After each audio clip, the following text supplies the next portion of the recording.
some moments just stay with you, long after the lights are off. In 2025, my team and I investigated some truly horrifying animal encounters for Animal Quest, moments that still haunt me. We saw some of the wildest and most intense animal interactions that year. Let me tell you about one that still sends shivers down my spine. It happened back on October 7th, 2016. The affluent neighborhood of Wildwood Heights in Boulder, Colorado, was still quiet in the early morning darkness. This upscale residential area, built just 5 years prior, sat right on the edge of the Rocky Mountain foothills, with winding streets and modern homes backing onto open space, corridors for wildlife. Lisa Hartwell, a 33-year-old marketing coordinator, started her daily 5 a.m. jog. She'd moved to Wildwood Heights 2 years earlier, drawn by the promise of mountain living with urban conveniences. A dedicated fitness enthusiast, she kept a strict exercise schedule, often rising before dawn to complete her 5-mile run before work. This morning routine had become sacred to her, a peaceful time to clear her mind while enjoying the crisp mountain air and stunning views. But autumn that year was unusually dry. Drought conditions extended well into what should have been the wet season. Wildlife officials had issued warnings about increased animal activity in residential areas. Deer, elk, and their predators were being forced closer to human settlements in search of water.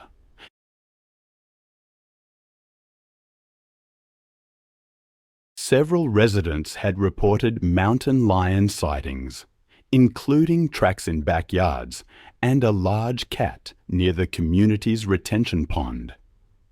Lisa had heard the warnings, but dismissed them as typical concerns for Colorado mountain living.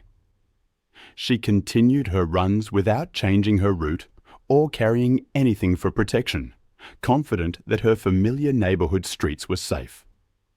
Mountain lions, also known as cougars or pumas, are North America's second largest wildcat species.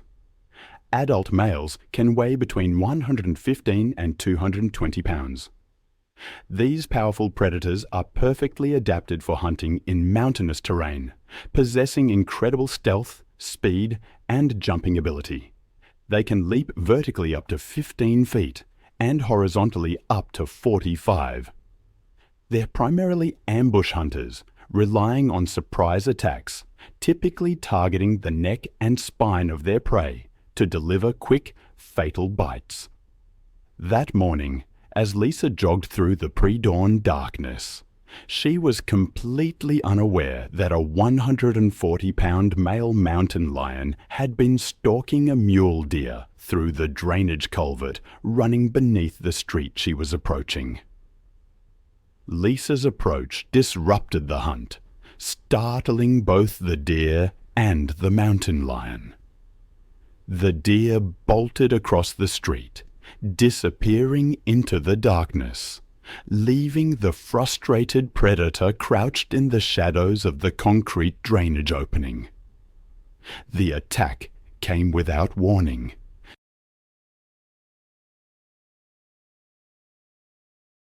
Lisa passed within 10 feet of the culvert when the mountain lion exploded from the shadows with incredible speed, covering the distance in a single leap. His massive front paws struck Lisa between the shoulder blades with devastating force, sending her crashing face first onto the asphalt. His weight drove her to the ground. Lisa's attempts to scream were cut short as the mountain lion's powerful jaws clamped down on the back of her neck, his 4-inch canine teeth puncturing through muscle and vertebrae with crushing force. His razor-sharp claws raked across Lisa's back and shoulders, each swipe opening deep gashes that severed major blood vessels and caused massive tissue damage. The 140-pound cat used his incredible strength to drag Lisa's body across the asphalt and down into the concrete culvert, where the darkness and confined space would provide protection while he fed. Lisa's body was recovered 3 hours later by a joint team of police officers and Colorado Parks and wildlife personnel. The mountain lion had abandoned his kill when the search teams approached, retreating further into the drainage network that connected to the natural creek system beyond the neighborhood. Lisa had died from massive trauma to her neck and spine.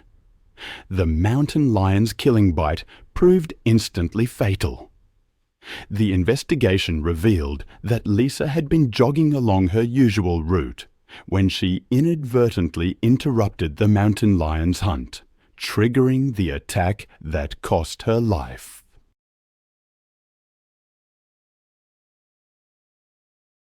The mountain lion was tracked and euthanized the following day after being located in the foothills above the neighborhood. Then there was the case of Felicity Grant on August 19, 2017. She arrived at Boulder County Open Space in Colorado, a vast wilderness area known for its rugged terrain and diverse wildlife population.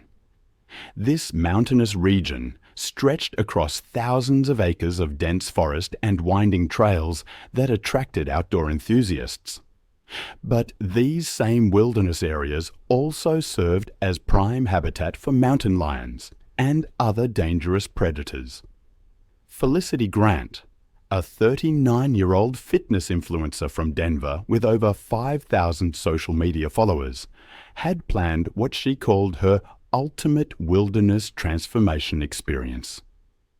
Known for her entitled attitude and belief that her athletic superiority made her exempt from rules, she had already caused multiple confrontations at the park entrance. Her demanding personality became evident when she berated the teenage park attendant for suggesting she read safety guidelines, claiming someone of her fitness level didn't need advice from minimum wage employees. Park Ranger Tom Bradley had attempted to brief Felicity on recent mountain lion activity during her permit application process. The area had experienced multiple cougar sightings over the previous month, including aggressive encounters that resulted in temporary trail close. Felicity became increasingly hostile, interrupting Tom repeatedly.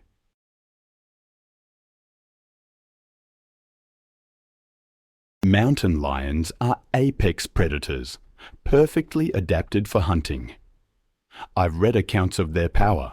Males weighing up to 180 pounds, capable of leaping 40 feet.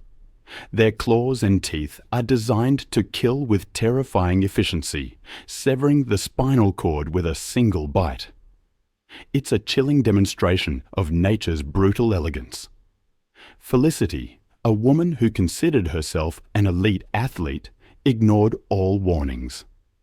She was running alone on the Rabbit Ears Pass Trail before dawn. Despite trail close signs, she believed they didn't apply to her.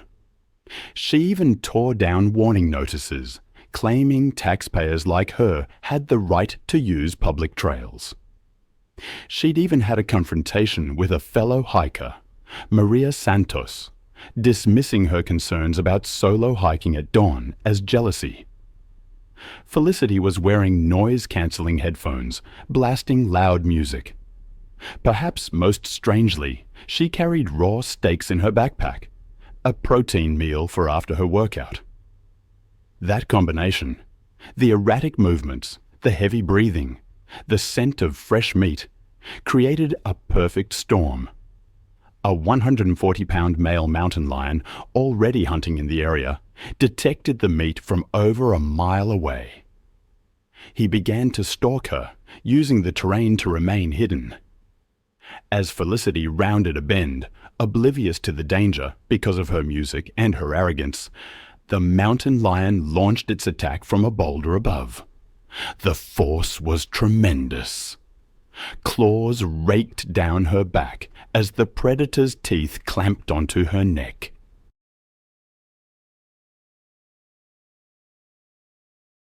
The attack was precise. The cougar's jaws applied crushing press, severing the spinal cord instantly. Paralysis followed, and within minutes, Felicity was dead from spinal trauma, blood loss, and suffocation.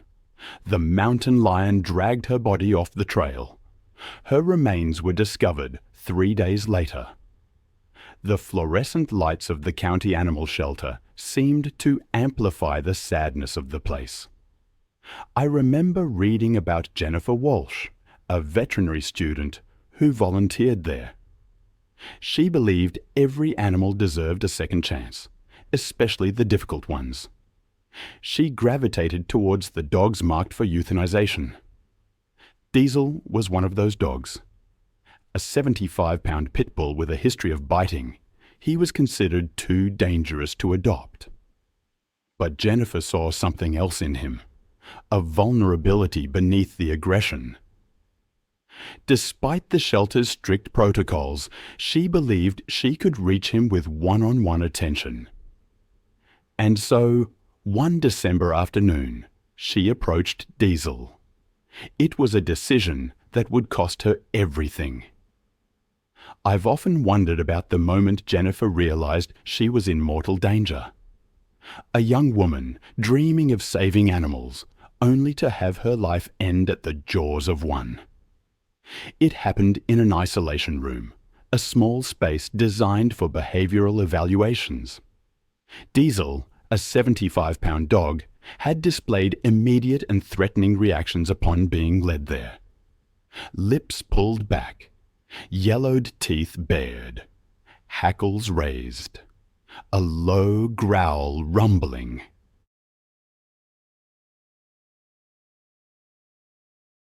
Then there's the story of Jessica Rodriguez. It was April 17th, 2018, in the humid Florida air at Sunshine Primate Sanctuary, a controversial facility exploiting primates for tourist photos under the guise of rescue.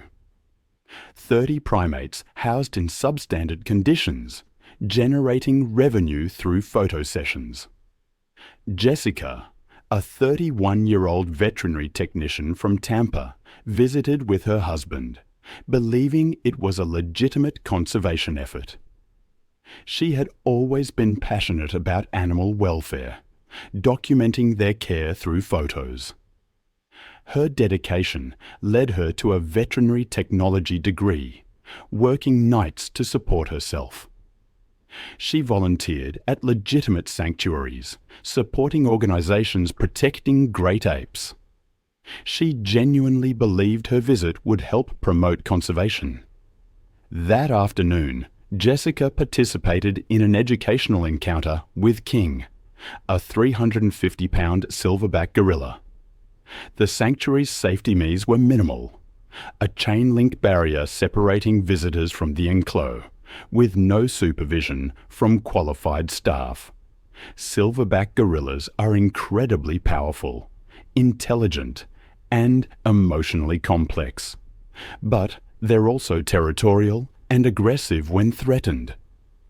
I've seen the power of a gorilla's grip described in textbooks, but the reality is something else entirely. Their massive hands can grip with crushing force, and they can shift from calm to violent behavior within seconds.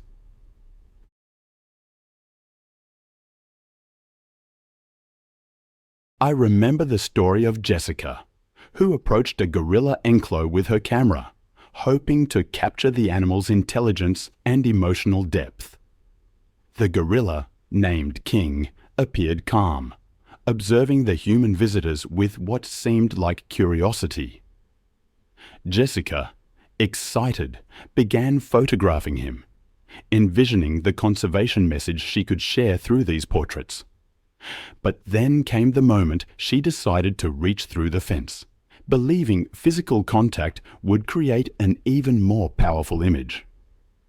She misinterpreted King's calm demeanor as friendliness, not realizing it was the calculated patience of a territorial animal assessing potential threats. King's reaction was instantaneous and devastating. The moment Jessica's hand crossed the barrier, the 350-pound silverback grabbed her arm with crushing strength, pulling her against the chain-link fencing. Her scream filled the air as King's grip tightened, inflicting bone-crushing force. Others tried to free her, but the gorilla's strength was far beyond human capability to overcome. He maintained his grip on her arm, while his other hand reached through the barrier to grab her head and shoulders, pulling her harder against the inadequate fencing. His territorial instincts took over, driving him to continue the assault, inflicting devastating trauma to her head, neck, and arms. Her attempts to break free only seemed to increase his aggressive behavior, as he interpreted her struggles as continued threats.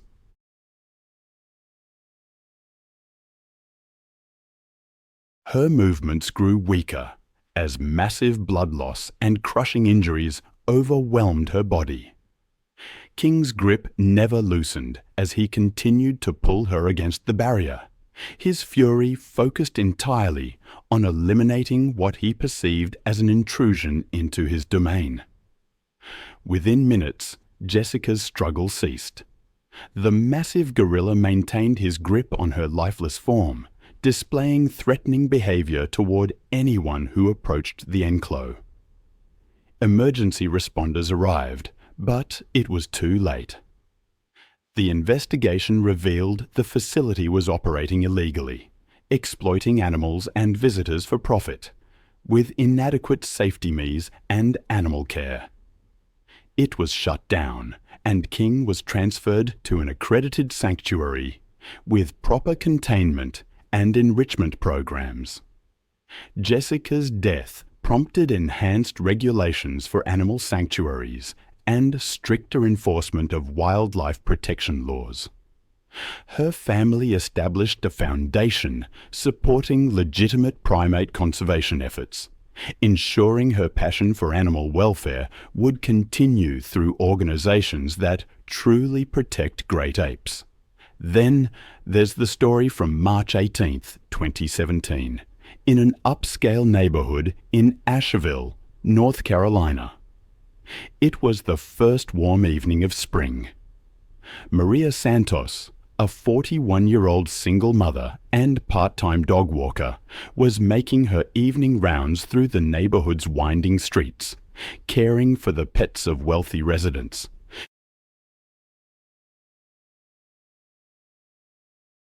She was walking her dogs near her home when she came across a 300-pound black bear and her two cubs rummaging through garbage cans.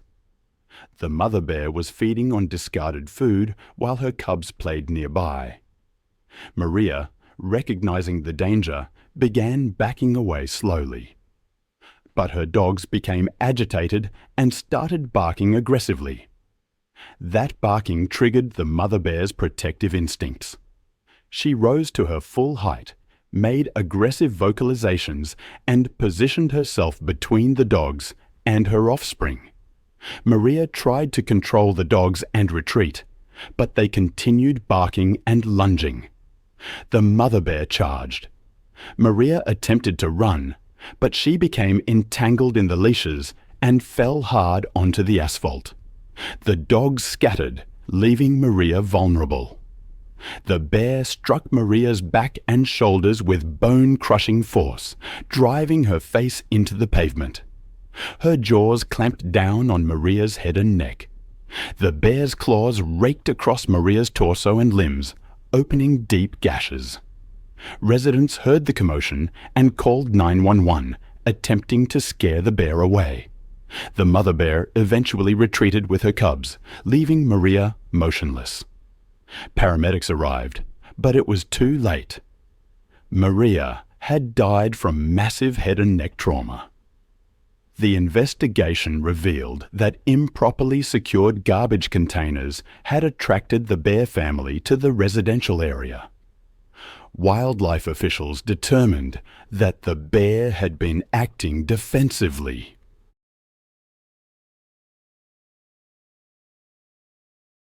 The bear and her cubs were relocated to a remote mountain area.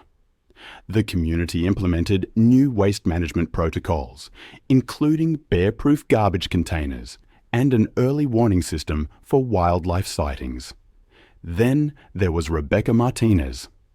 It was October 15th, 2016, and the sun was setting over her 10-acre property, casting long shadows across the maze of kennels and chain-link runs. The constant barking of 40 rescue dogs echoed across the land. It had become the soundtrack of her life.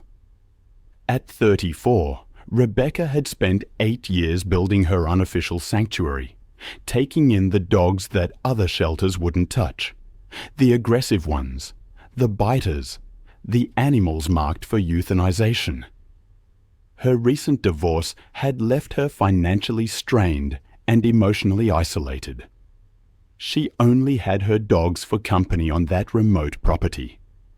Her neighbors had grown used to the noise, though some whispered concerns about her.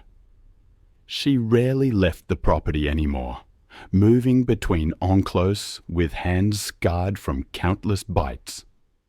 Friends noticed the changes in Rebecca. She'd grown thinner, more withdrawn, speaking more about her dogs than anything else. Her ex-husband had tried to warn her about the dangers, but she dismissed his concerns. Even the feed delivery drivers had begun leaving supplies at the gate rather than approaching the main compound. The main enclosure housed her 3 largest rescues. Rex, a 90-pound pit bull mix. Titan, an 85-pound Rottweiler cross. And Scar, a 75-pound mixed breed.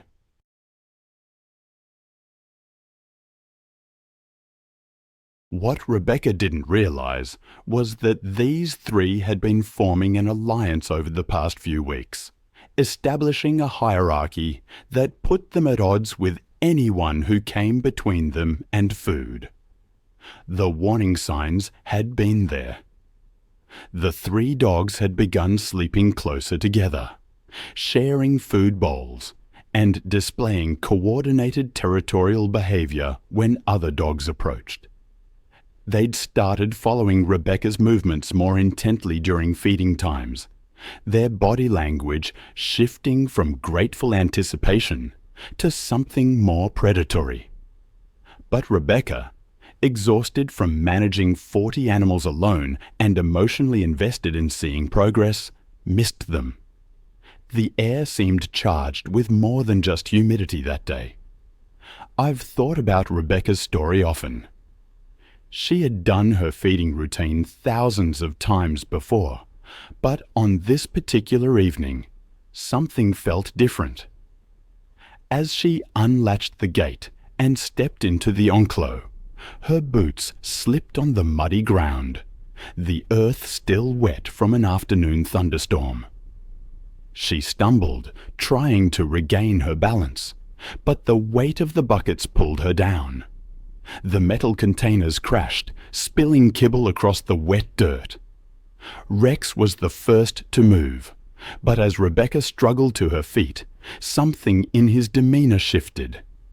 His eyes, which had been focused on the kibble, now locked onto her. At that moment, she wasn't the woman who had saved him.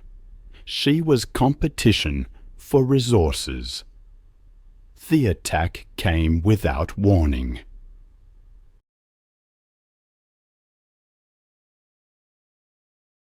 Rex's 90 lbs of muscle slammed into Rebecca's chest, driving her back to the ground. His jaws clamped down on her shoulder, tearing through flesh with devastating force. Rebecca's scream pierced the evening air, but there was no one around for miles to hear it. Titan and Scar joined the assault within seconds, their pack instincts overriding years of rehabilitation. Titan's massive jaws found her left arm, shaking violently. Scar circled behind, his teeth sinking into her legs, dragging her further from the gate. Rebecca fought desperately, her free hand clawing at Rex's face, trying to break his grip. But the dogs were in full predatory mode now, their attacks coordinated and relentless. Blood soaked into the muddy ground as they continued their assault, their growls mixing with Rebecca's weakening cries.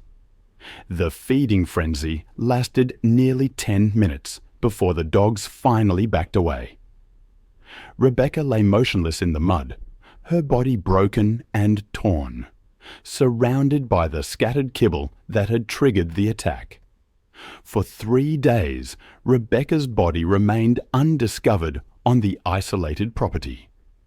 It wasn't until a delivery driver arrived with dog food that the scene was uncovered. Animal control officers found the 3 attacking dogs still in the enclosure, showing no signs of continued aggression. Rex, Titan, and Scar were euthanized within hours, along with 12 other dogs deemed too dangerous for relocation. Rebecca's death sparked debates about unlicensed rescue operations.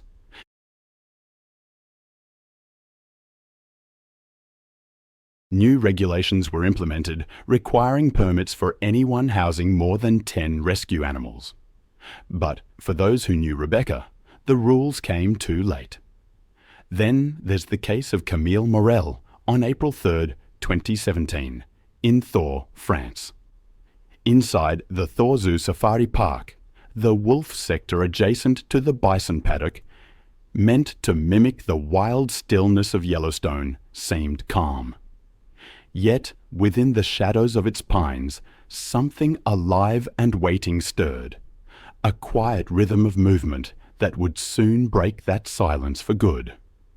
Camille Morel was 29, a fitness instructor from Versailles who lived by routine. Known among her clients for her precision and self-discipline, she maintained the same training schedule no matter where she was. After 6 months of non-stop classes at her studio, she decided to spend a weekend at the Thor Zoo Safari, one of the few places near Paris offering guests an overnight wilderness immersion without leaving the country. It wasn't her first visit. She'd stayed once before and remembered the tranquility of waking to animal sounds instead of traffic. She booked the chalet not just for rest, but to keep her running habit intact in the open air. To friends, Camille's decision made sense. The park's trails and guest roads were well marked and safe during visiting hours. She'd read the safety pamphlet about restricted areas and believed her familiarity with the grounds made her cautious enough.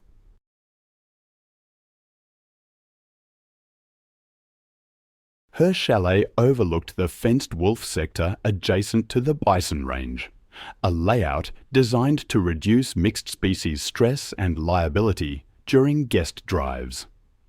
The animals were separated by natural barriers and double fence zones, and guests were told the viewing area was completely secure. Camille trusted the system. Her goal that morning was simple: a quick 2-mile jog before breakfast, the same as she did every morning at home. The zoo's landscape was a strange fusion of natural calm and controlled wilderness. Pine trees in neat clusters, sandy trails, and an artificial stream running through the land.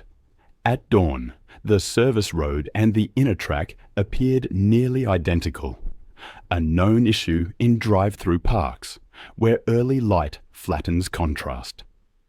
Beyond the chalet's edge stretched a gravel service road used by rangers and tour jeeps.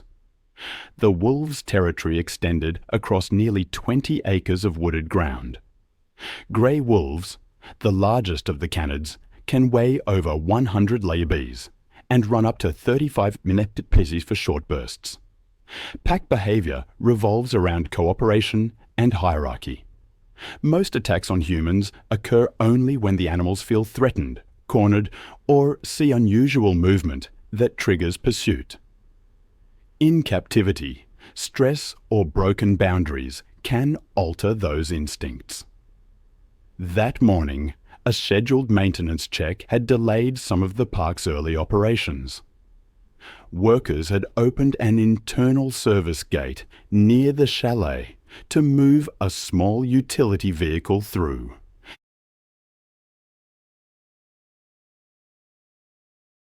Overnight, frost had iced the latch mechanism, preventing full engagement of the double lock. And when one of the workers received a call about a mechanical issue elsewhere, he left under maintenance override without confirming it was secure. The gate's interlock was meant to be re-engaged once staff passed, a step that failed. Around 7 a.m., Camille stepped outside with her phone and a small water bottle. She jogged down the gravel path that bordered the guest area, seeing no posted signs. I sometimes think about Camille, the jogger who unknowingly crossed into a wolf enclos. The wolves had been fed the previous evening, but remained alert after a cold night. A zookeeper in an observation tower saw her, radioed for confirmation, then realized with horror that she was inside. He shouted for a patrol, but it was too late. At first, the wolves didn't charge. They emerged from the trees, low to the ground, tails stiff, heads aligned. Camille slowed, confused, thinking the barrier must be nearby. But when they began advancing in a slow, deliberate arc, she froze. She turned and started jogging back, faster this time. The wolves matched her pace, then accelerated. She broke into a sprint. The zookeeper watched as Camille glanced back once. Near a drainage trench, her foot caught on the uneven gravel, and she fell. Before she could push herself up, the lead wolf clamped down on her right thigh, pulling backward.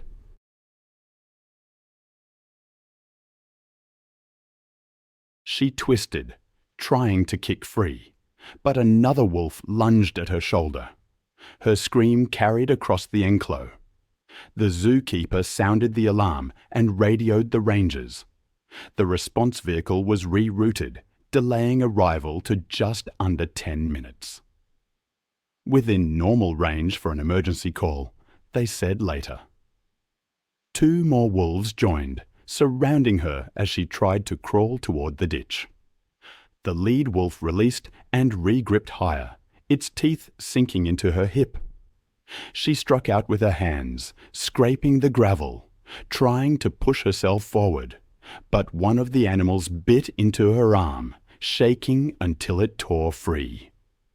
Within moments, she was on her back, thrashing as the pack pulled from opposite sides. She kicked weakly once more, then went still. Rangers arrived within 10 minutes in a vehicle. They found the wolves clustered over Camille's body, heads low and jaws working. Warning shots sent the pack scattering into the trees. 2 rangers approached as another called for a tranquilizer team. Camille lay on her side, clothing torn, deep bites from shoulder to thigh. One ranger checked for a pulse and found none. They covered her with a thermal blanket and secured the area until all 5 wolves were sedated. An autopsy confirmed death by exsanguination, massive blood loss due to multiple deep lacerations and crushing trauma to the limbs. The body was transported under escort to Versailles.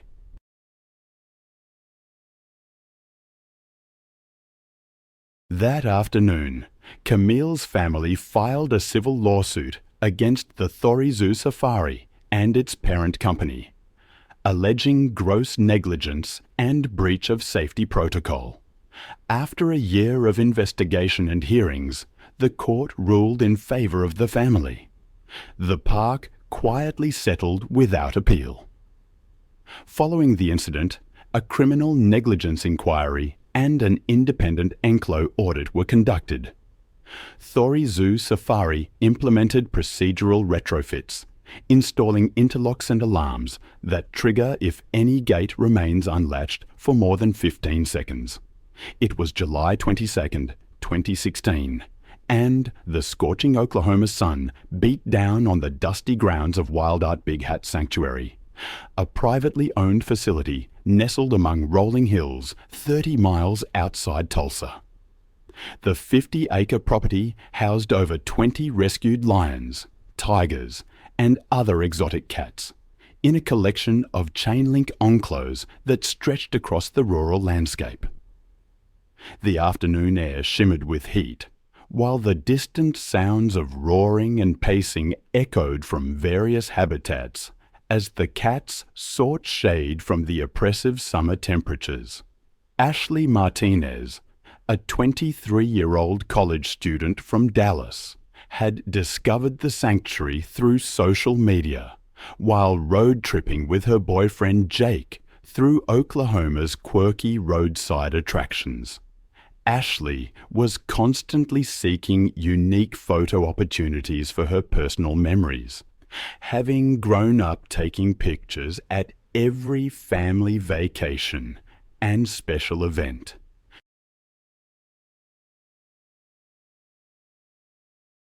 Her phone was filled with daredevil shots from cliff edges, abandoned buildings, and extreme sports activities that showcased her fearless personality to friends and family. Ashley had grown up in suburban Dallas as the youngest of 3 sisters, developing a competitive streak that drove her to constantly push boundaries and seek attention through increasingly dramatic stunts. Her psychology major at Texas Tech University had given her confidence in reading people and situations, but her academic knowledge didn't extend to understanding animal behavior. That afternoon, Ashley and Jacob paid the sanctuary's fee for a close encounter experience that promised visitors the chance to observe big cats during feeding demonstrations and educational presentations. The facility operated in a legal grey area, offering interactions that legitimate zoos and accredited sanctuaries would never permit. African lions are apex predators that retain all their wild instincts regardless of human contact or hand-rearing. Adult males can weigh up to 420 pounds and possess incredible strength, speed, and territorial behaviors that make them extremely dangerous in captivity. Lions are social animals with complex hierarchies, but they view humans as either threats to be eliminated or prey to be consumed. Their powerful jaws can deliver bite forces exceeding 650 pounds per square inch, while their razor-sharp claws can inflict fatal wounds with a swipe. I've seen photos that still haunt me.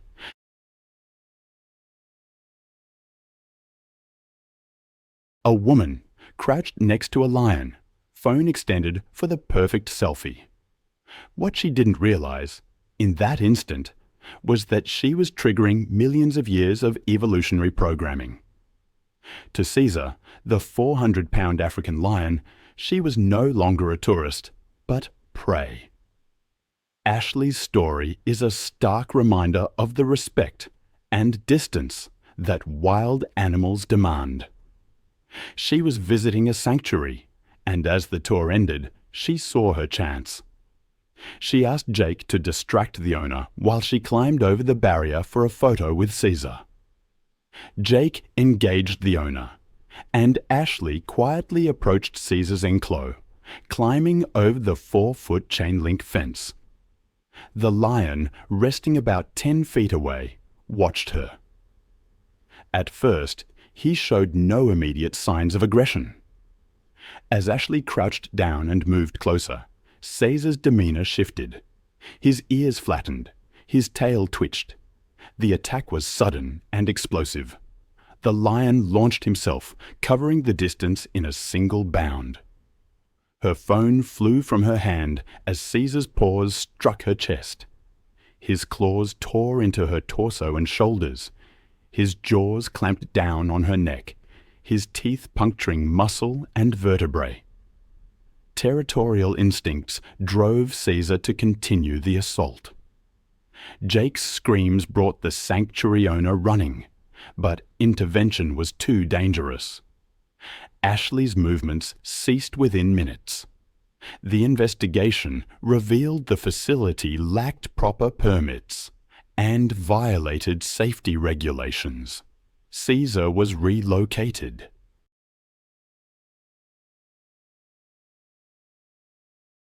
Ashley's university implemented enhanced safety education, and the incident led to stricter regulations for exotic animal facilities.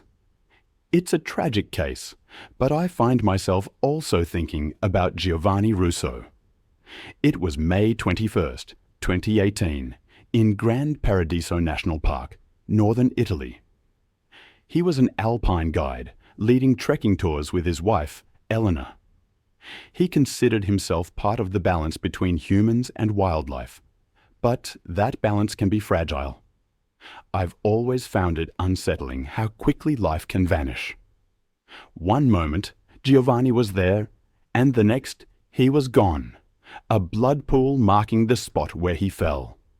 The other clients, trapped in their shelter, could only watch as he collapsed, the victim of a wolf attack.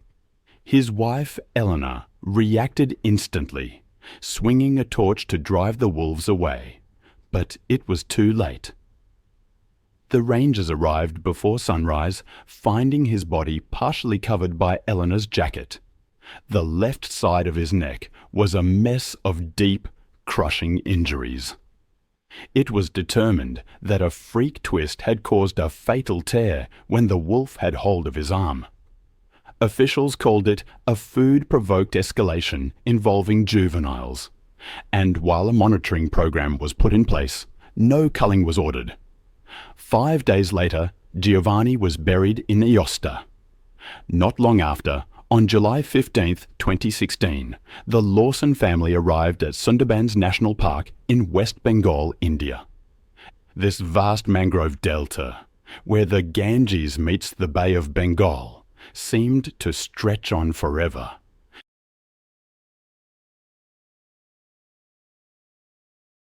The ancient mangrove trees, rising from the brackish water, created a landscape of tidal channels and dense vegetation, a UNESCO World Heritage Site, but also one of the world's most dangerous ecosystems.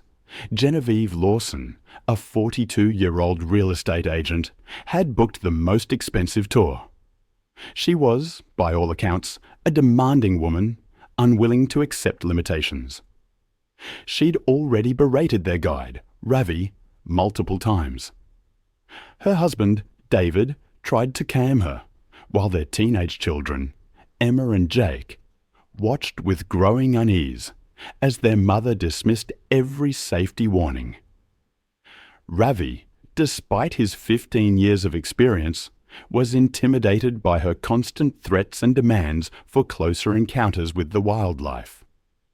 The boat was equipped with safety barriers, but Genevieve saw them as obstacles, preventing her from getting the photographs she wanted.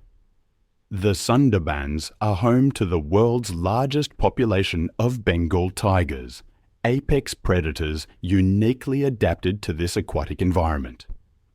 Unlike their mainland cousins, these tigers are exceptional swimmers and are known to hunt humans in water.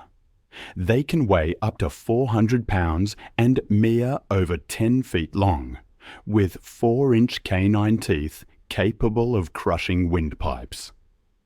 Their striped coats provide perfect camouflage in the dappled shadows of the mangrove forest. During the afternoon tour, Ravi spotted fresh tiger tracks along a narrow channel.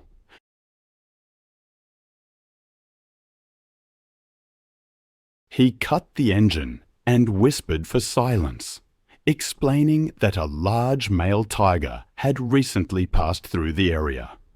But Genevieve, frustrated by the distance, declared she needed closer photographs. Despite the protests, she stepped over the safety barrier and into the chest-deep water. Unbeknownst to them, a 400-pound male Bengal tiger had been resting nearby, detecting their boat's engine. These tigers are ambush predators, using water to hunt, approaching prey silently. This particular tiger had killed humans before. It slipped into the water and began swimming toward Genevieve, with only its eyes and nose visible. As Genevieve photographed the tiger tracks, she was completely unaware of the approaching predator. The tiger closed the final 20 feet underwater, and the attack was explosive. The tiger surfaced directly behind Genevieve and clamped its jaws around her throat, its 4-inch teeth crushing her windpipe with over 1,000 pounds of force. The tiger's signature killing technique involved suffocating prey by crushing the throat. Genevieve's body went rigid as major blood vessels in her neck were severed. The tiger then began pulling her backward into deeper water while maintaining its crushing grip.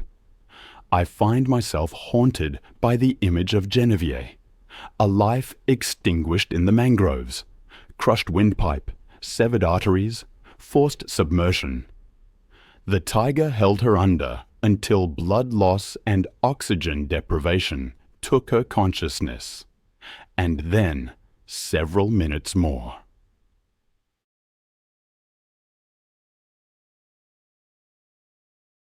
It was November 15th, 2016, in the remote forests of Primorsky Krai, eastern Russia. Snow fell, a steady veil muting the usual sounds. Nikolai Baranov's radio had been silent since morning. He was 52, a forestry worker who managed patrols, monitoring traps, logging boundaries, and poaching activity near the Cody Allen Mountains. He lived alone near Dalna, his life built around the forest. That week, he was surveying a hunting reserve after reports of wolves nearing villages. He rode out before dawn on his snowmobile with bread, tea, a hand axe, and flares. He preferred working solo, claiming a second engine scared wildlife. His assignment was simple: document animal tracks after the first full snow. Wolves were increasingly active, driven from higher ground after a collapse in wild boar numbers. Here, wolves could travel up to 20 miles in a single night. Their diet shifted with the season: deer in autumn, carrion, smaller mammals. In winter, when prey vanished beneath ice, instinct sometimes blurred into desperation. A human scent might trigger the same ancient reflex to follow, test, and close the distance.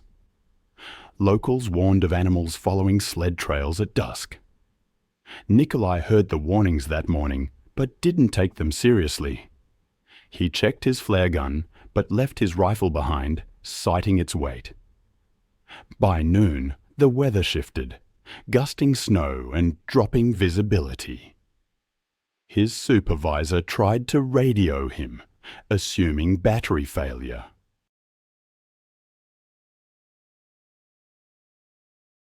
When evening came and Nikolai hadn't returned, Yevgen, a neighboring ranger and longtime friend, prepared to follow his route.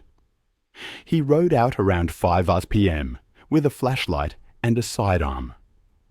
Tracks were faint but visible, a single snowmobile line winding north, then stopping abruptly about 800 meters from the ridge. The engine was half buried in snow, its headlight faintly glowing. Prince showed Nikolai had dismounted. Around the site, paw marks, deep and overlapping, circled. The snow bore drag lines.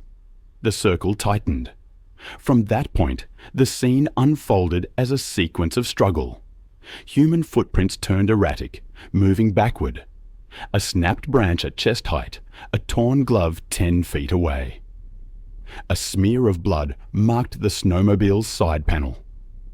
30 feet beyond, the snow showed clear impressions of multiple bodies pressing down.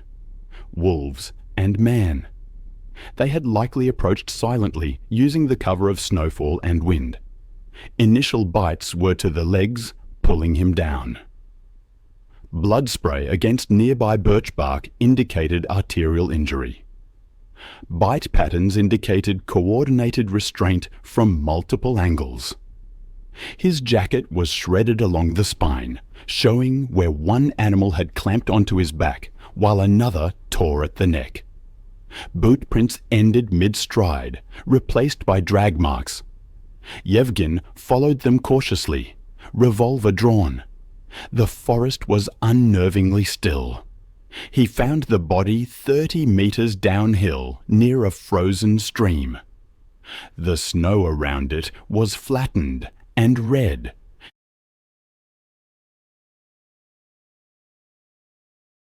The wolves had likely fed briefly before retreating. The surrounding prints showed at least 4 individuals, 2 larger adults, 2 smaller juveniles. Yevgen radioed the base. It took nearly an hour for a snow vehicle to arrive. The men lifted the body onto a tarp, careful not to disturb the bite patterns. The stench of blood lingered even in the cold. The pack didn't return, but distant howls echoed as the rescuers secured the area. Nikolai's remains were taken to Dalna for examination. Autopsy confirmed catastrophic blood loss, with multiple punctures to major vessels and crushing trauma to the neck vertebrae. Time of death was estimated shortly after the onset of the attack. The official report listed predatory behavior exacerbated by winter scarcity. Specialists noted a decline in prey density across the region that year. The incident received a single mention on regional news, framed as a tragic encounter during severe weather. There was no footage, only photographs from the recovery team that were never released publicly. It was June 14th, 2015, and the Sunset Lake subdivision in suburban Tampa, Florida, was settling into another warm summer evening. Walter Walt Kowalski, a 67-year-old retired plumber from Ohio, was enjoying his 5th year in the Sunshine State from his backyard patio, which overlooked one of the community's scenic waterways.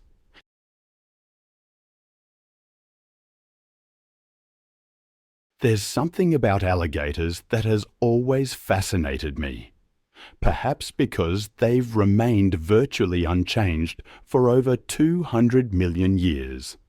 Perfectly adapted as ambush hunters, they are a testament to the power of evolution. Adult males can reach 14 feet in length, weighing over 1,000 lbs. Their jaw muscles exert over 3,000 lbs of pres per square inch. I once read a story about a man named Walt, and it stayed with me for days. He had moved to Florida after selling his plumbing business, drawn by the promise of year-round golf and outdoor living. Something impossible during Ohio's harsh winters. He bought a modest ranch home with water access, complete with a private dock. His evening routine involved sitting on his patio, watching the sunset, and tossing breadcrumbs to the waterfowl. The Sunset Lakes community where Walt lived had been built on reclaimed wetlands. Developers had created an elaborate system of retention ponds and canals to manage stormwater. These waterways were connected to natural creek systems that flowed into Tampa Bay, allowing wildlife to move freely. Recent heavy rains had raised water levels, bringing increased wildlife activity to residential areas. Walt had noticed more alligators, But, like most Florida residents, he had learned to coexist with them. His regular duck feeding had created a reliable food source, attracting waterfowl from throughout the area.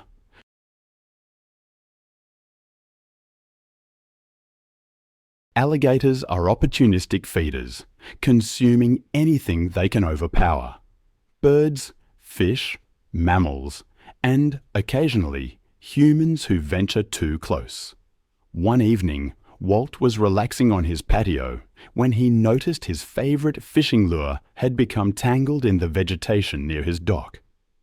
He waded into the knee-deep water, using a long-handled net to free the snagged lure. He'd done this many times without incident, confident that the shallow water was safe.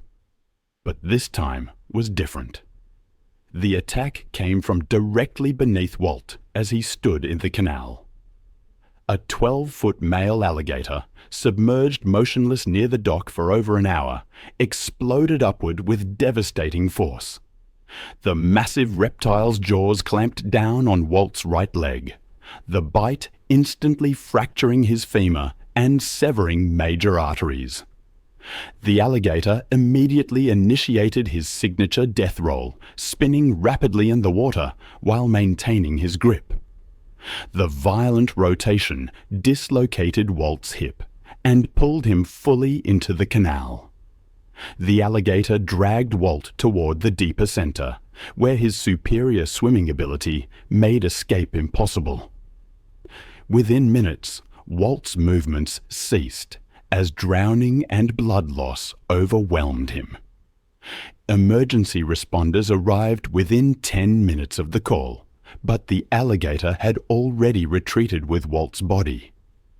The investigation revealed that Walt's regular duck feeding had inadvertently attracted the large alligator, creating a dangerous situation.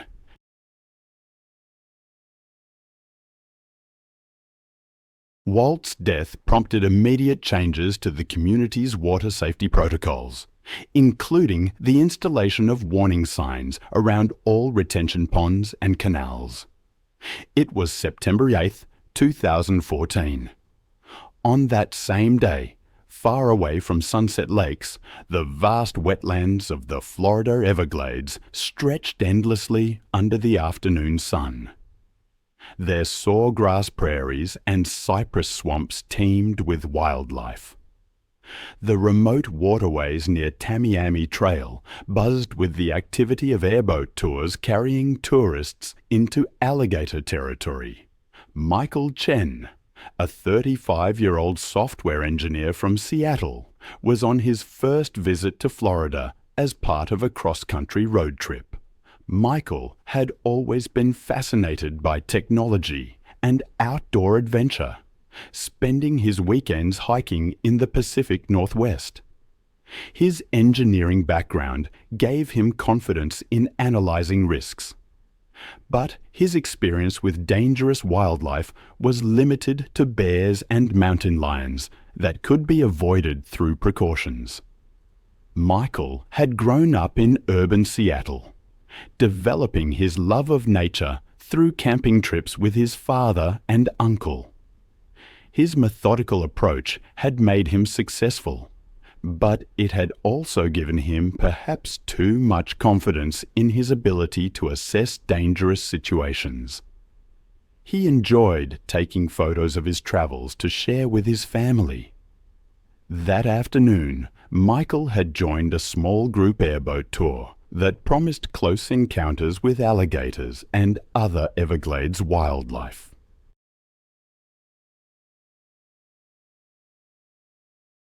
The tour guide, a weathered Floridian with decades of swamp experience, had repeatedly warned passengers to remain seated and keep their hands inside the boat.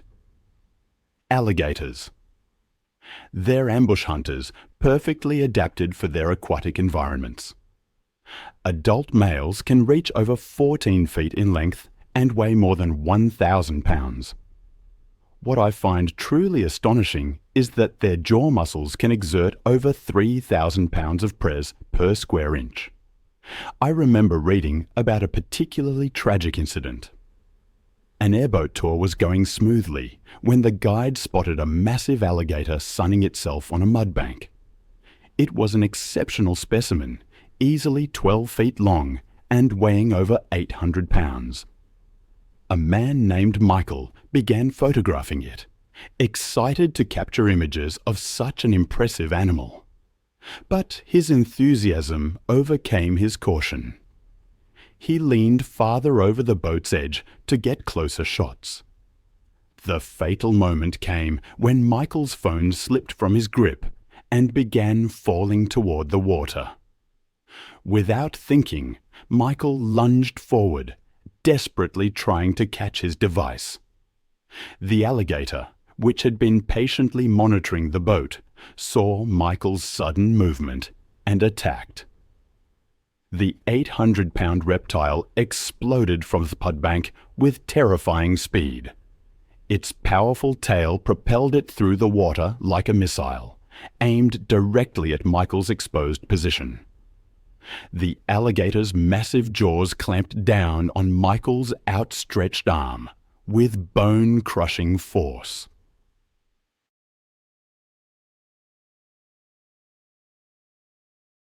Its 3,000 pounds of bite press instantly shattered bones and severed major arteries. Michael's scream echoed across the swamp as the reptile's momentum pulled him completely over the side of the airboat and into the murky water.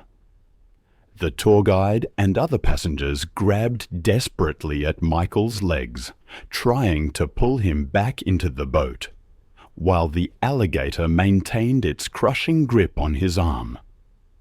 The alligator immediately began its signature death roll, spinning rapidly in the water while maintaining its grip. Michael's struggles grew weaker as the combination of blood loss, crushing injuries, and drowning overwhelmed him. The alligator's grip never loosened as it continued the death roll with mechanical precision. Within minutes, Michael's movement ceased as the alligator's brutal assault proved fatal.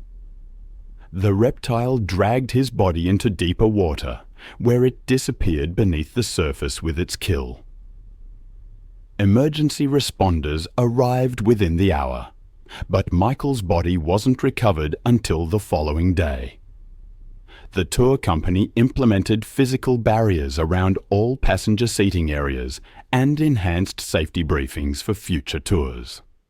Michael's death prompted his family to advocate for stricter safety regulations in the wildlife tourism industry. The incident highlighted the deadly consequences of ignoring safety warnings around apex predators and became a cautionary tale about the dangers of prioritizing photography over personal safety.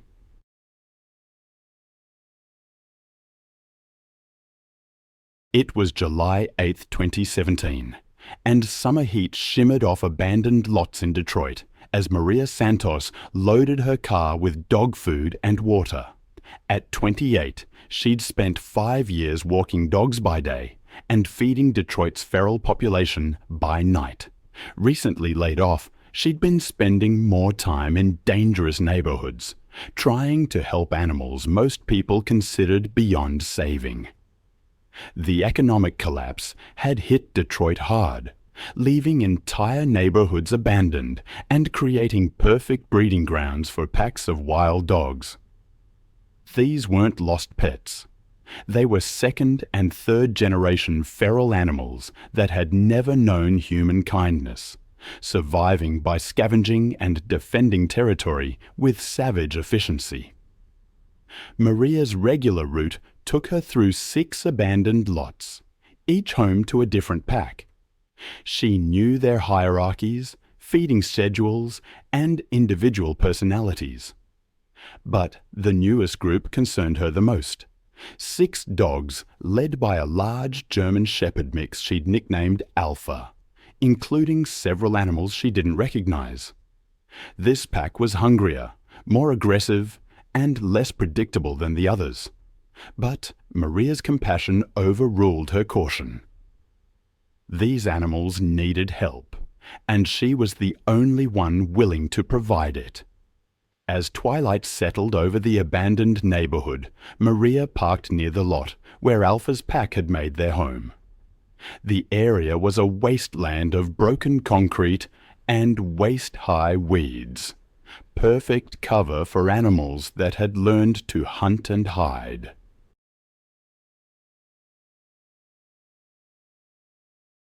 Maria had been feeding this pack for 3 weeks, always maintaining a safe distance. But tonight felt different. The dogs seemed more agitated, their movements more coordinated, their attention more focused on her than the food. What she didn't realize was that pack dynamics had shifted with the addition of 3 new dogs, animals that saw humans not as providers, but as competitors. Alpha emerged from the shadows first, his 80-pound frame moving with predatory grace. Behind him came the others, a scarred pit bull mix, 2 smaller dogs, and 3 newcomers whose breeds were impossible to determine. Their eyes reflected the dim streetlight like mirrors. Maria began distributing food as always, tossing handfuls of kibble in different directions to prevent fighting. But tonight, the strategy backfired. Instead of dispersing to eat, the dogs began to see. I've always been drawn to stories where the line between domestic and wild blurs, where animals remind us of the raw power that still exists just beneath the surface. The story of Maria, in an abandoned neighborhood, is one that haunts me. A pack of 6 dogs, seemingly domesticated, turned on her with devastating force when she tried to break up a fight. Their attack wasn't random. It was a coordinated assault, revealing generations of predatory instincts honed by urban survival. These weren't pets gone bad, but wild animals who saw humans as either threats or prey. Maria's screams went unheard in that desolate place.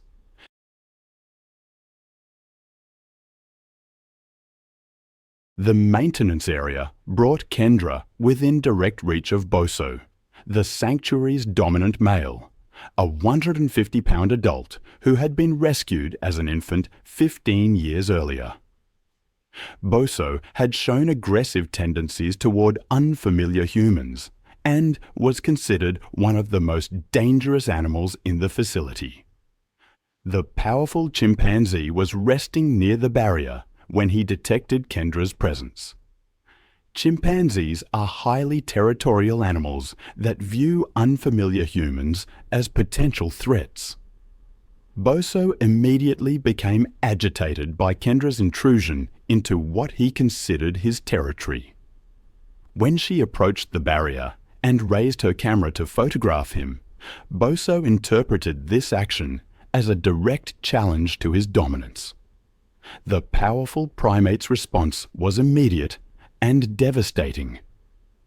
Boso lunged forward and grabbed Kendra's extended arm with crushing force, his grip strength of 1. I've seen the aftermath of chimpanzee attacks. The damage they can inflict is almost beyond comprehension. I once read about a woman named Kendra who was attacked by a chimpanzee named Boso. The chimp grabbed her, immediately fracturing the bones in her forearm. He pulled her against the barrier with tremendous force. Chimpanzees, I learned, instinctively target faces, hands, and genitals during aggressive encounters.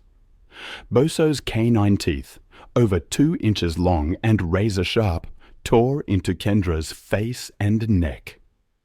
His powerful hands ripped at her clothing, and his feet kicked violently at her torso.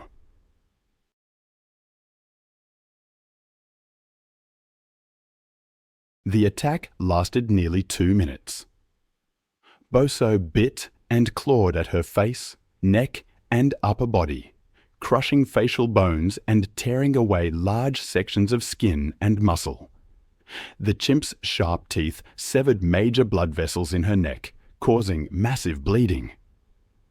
Kendra's attempts to defend herself were futile against the chimpanzee's overwhelming strength. Her free hand was severely mutilated by Boso's bites, several fingers crushed by his powerful jaws. Someone heard Kendra's screams and used high-press water hoses to drive Boso away. By the time the chimpanzee retreated, Kendra had suffered catastrophic injuries to her face, neck, hands, and arms. The massive blood loss from severed arteries, combined with shock from her traumatic injuries, proved fatal within minutes. Kendra died from hypovolemic shock and facial trauma before emergency medical services could reach the remote island location.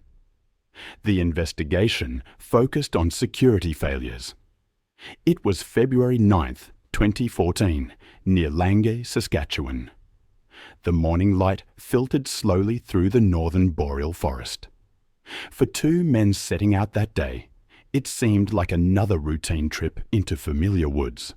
But without warning, it would turn into something neither had imagined possible. David Lasky was 45, a part-time wildlife photographer.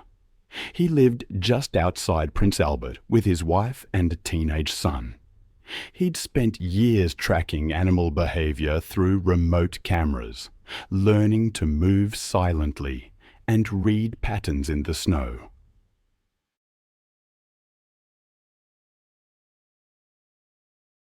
Photography was both his passion and side income. His real job was at a lumber supply store, but weekends were for the woods. His cousin Jeff, 42, often joined him on winter runs to retrieve SD cards from trail cams. They had grown up hunting and fishing together, though neither carried a firearm anymore. That weekend, after a light snowfall, late-season hunger had made local deer scarce, and David wanted to check a set of cameras he'd left by a frozen creek north of Waskew Lake. They'd heard distant howls before, never close, and David believed wolves avoided humans by instinct. The plan was simple: a 2-hour ride by snowmobile, a short hike to the cameras, and back before dusk. Wolves in the region were typically grey, thick-coated animals averaging about 90 pounds. They moved in tight family groups of 4 to 8. Their strength lay in coordination, silent pursuit, strategic circling, and patience rather than outright speed. Under normal conditions, they avoided people entirely, focusing on deer and moose along the forest edges. The men dressed in insulated gear and carried only a single red flare for safety. By 9:30 a.m., they parked their snowmobile near the creek and began walking the last half-mile through packed snow, their breath hanging in the still air. At first, everything was normal. They reached the first camera, brushed off the lens, and swapped the SD card. Around 10:15, as they crossed the creek, Jeff's boot slipped on a patch of crusted ice.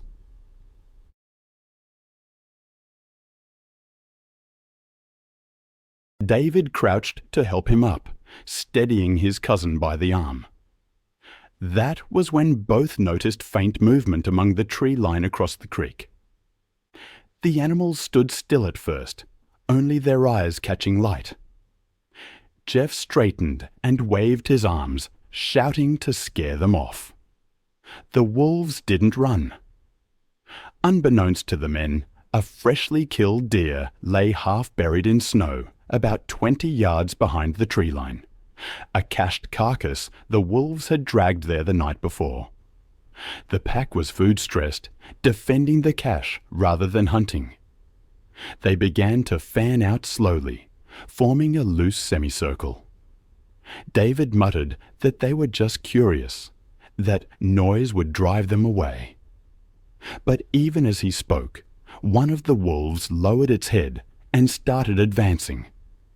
The men began backing up the slope toward their snowmobile, moving quickly, but without turning. The wolves followed, quiet and steady. Then the first lunge came. A grey blur across the ice, jaws clamping onto the back of David's leg. The impact drove him face first into the snow. Jeff spun and reached for the flare, but his gloves fumbled with the cap. Two more wolves broke from the trees, bounding fast, their paws sending up bursts of white powder. David tried to kick free, leaving streaks of blood against the snow. He managed to roll onto his back and swing an arm, hitting one wolf across the muzzle with his camera bag.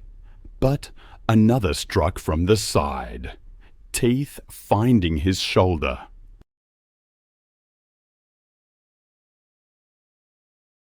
The official report listed cause of death as exsanguination from femoral artery trauma, consistent with large animal bites. Provincial conservation officers, assisted by federal wildlife agents, closed the area within the hour. Samples were taken from bite margins for DNA analysis, and the implicated pack was later trapped and relocated to a remote management zone north of Reindeer Lake. Wildlife biologists suggested the wolves had been defending a food cache, not actively hunting. But the distinction mattered little to those who saw the aftermath. Then, just a few years later, on December 9, 2018, the hillside community of Canyon Vista in suburban Los Angeles was experiencing an unusually warm winter evening. This residential development was built where urban sprawl met the wild chaparral of the Santa Monica Mountains. Homes perched on steep slopes offered spectacular views of the city below. Kevin Chen, a 16-year-old high school junior and varsity basketball player, was running late after practice. He decided to take his usual shortcut through an undeveloped lot, rather than follow the longer route along the main road.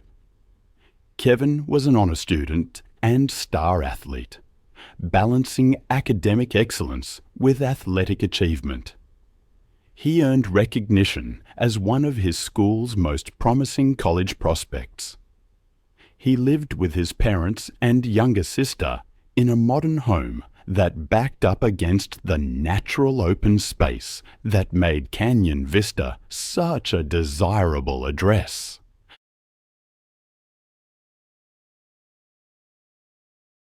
Kevin often used the informal trails and vacant lots to move quickly between his home and school, a practice that had never caused any problems during his 4 years in the neighborhood.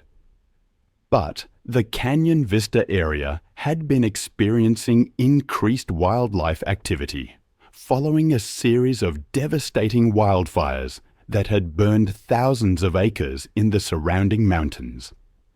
The fires had displaced numerous predators, forcing them to seek new territory and food sources in areas they had previously avoided. Local authorities had issued warnings about mountain lion sightings in residential areas, but most residents viewed these as routine precautions rather than serious threats.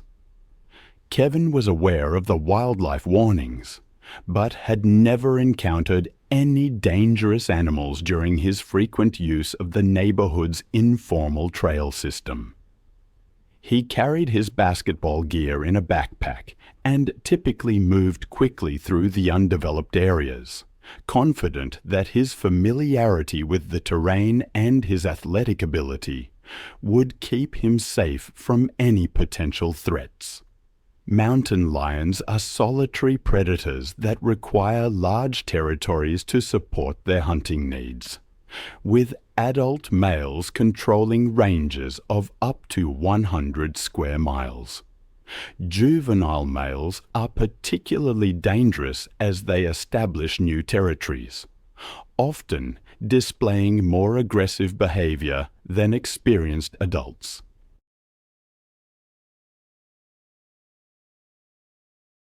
These young cats are less skilled at hunting natural prey and may target easier victims, including domestic animals and occasionally humans. Mountain lions are capable of incredible stealth and can stalk prey for extended periods before launching surprise attacks from close range. As Kevin jogged through the overgrown vacant lot, he was unaware that an 80 lb juvenile male mountain lion had been using the area as a hunting ground for domestic cats and small dogs that wandered from nearby homes. The young cat had been displaced from his natal territory by an older, more dominant male, and was desperately seeking to establish new hunting grounds that could support his survival. The mountain lion had been stalking Kevin for several hundred yards, moving silently through the dense brush while staying downwind to avoid detection. The cat's hunting instincts were triggered by Kevin's size, movement pattern, and the fact that he was alone and vulnerable in the predator's newly claimed territory. The attack came from behind as Kevin navigated through a particularly dense section of chaparral. The 80 lb mountain lion launched himself from the brush with explosive force, his powerful hind legs propelling him through the air to land squarely on Kevin's back. The impact drove Kevin face first into the rocky ground, while the cat's claws found purchase in his shoulders and back.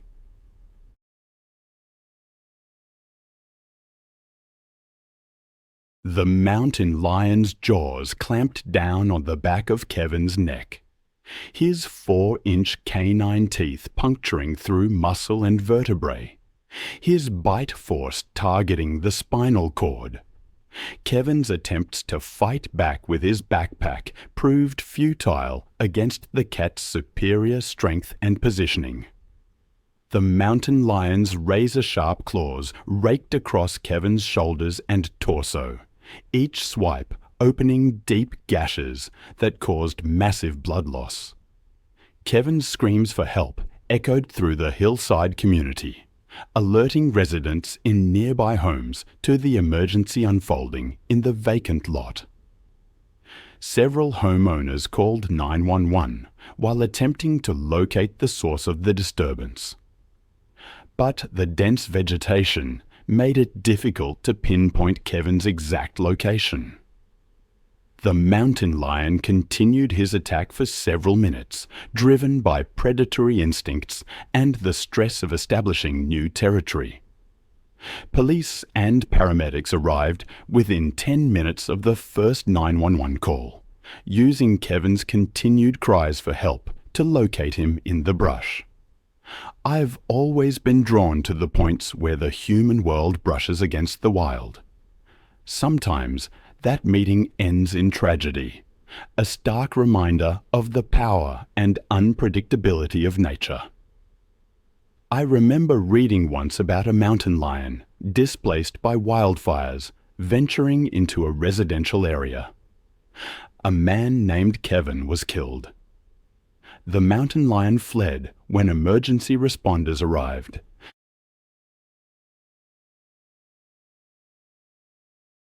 He was airlifted to a trauma center, but died from massive blood loss and spinal injuries during emergency surgery. The investigation revealed that the juvenile mountain lion had been displaced by recent wildfires and was attempting to establish new territory in the residential area. Wildlife officers tracked and euthanized the cat the following day, determining that his aggressive behavior toward humans made him unsuitable for relocation. Kevin's death prompted the city to fence off all vacant lots in hillside communities and develop new wildlife management protocols for areas where urban development meets natural habitat. The Canyon Vista community implemented comprehensive safety measures, including motion sensor lighting along all informal trails, emergency communication systems, and mandatory wildlife awareness training for all residents. Kevin's family established a memorial foundation to support wildlife safety education and habitat preservation programs that reduce human-wildlife conflicts. It was November 3, 2015. On that day, the sprawling grounds of Lona Exotic Ranch stretched across 300 acres of East Texas countryside. Wealthy clients paid premium prices for once-in-a-lifetime photo sessions with dangerous predators. The private facility operated in the shadows of legitimate wildlife conservation, offering interactions that accredited zoos would never permit.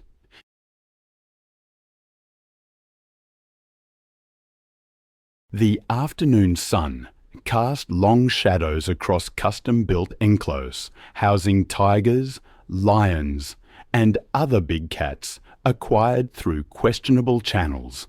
Brandon Walsh, a 27-year-old personal trainer from Houston, had discovered the ranch through word-of-mouth recommendations from clients who had visited similar facilities. Brandon was passionate about fitness and adventure, always seeking new challenges that would test his physical and mental limits. He had saved money for months to afford this unique experience, viewing it as the ultimate test of his courage and confidence around dangerous animals. Brandon had built his personal training business through dedication and hard work, developing a reputation for helping clients overcome their fears and achieve seemingly impossible fitness goals. His confident personality and fearless approach to challenges had made him popular among Houston's fitness community, though his success had perhaps made him overconfident about his ability to handle any dangerous situation. That afternoon, Brandon had paid the rancher's exorbitant fee for a private photo session with Sasha, a 300-pound female Bengal tiger who had been hand-raised from a cub. The ranch owner, a former circus trainer with decades of experience handling big cats, had agreed to supervise the session while repeatedly emphasizing the extreme dangers involved.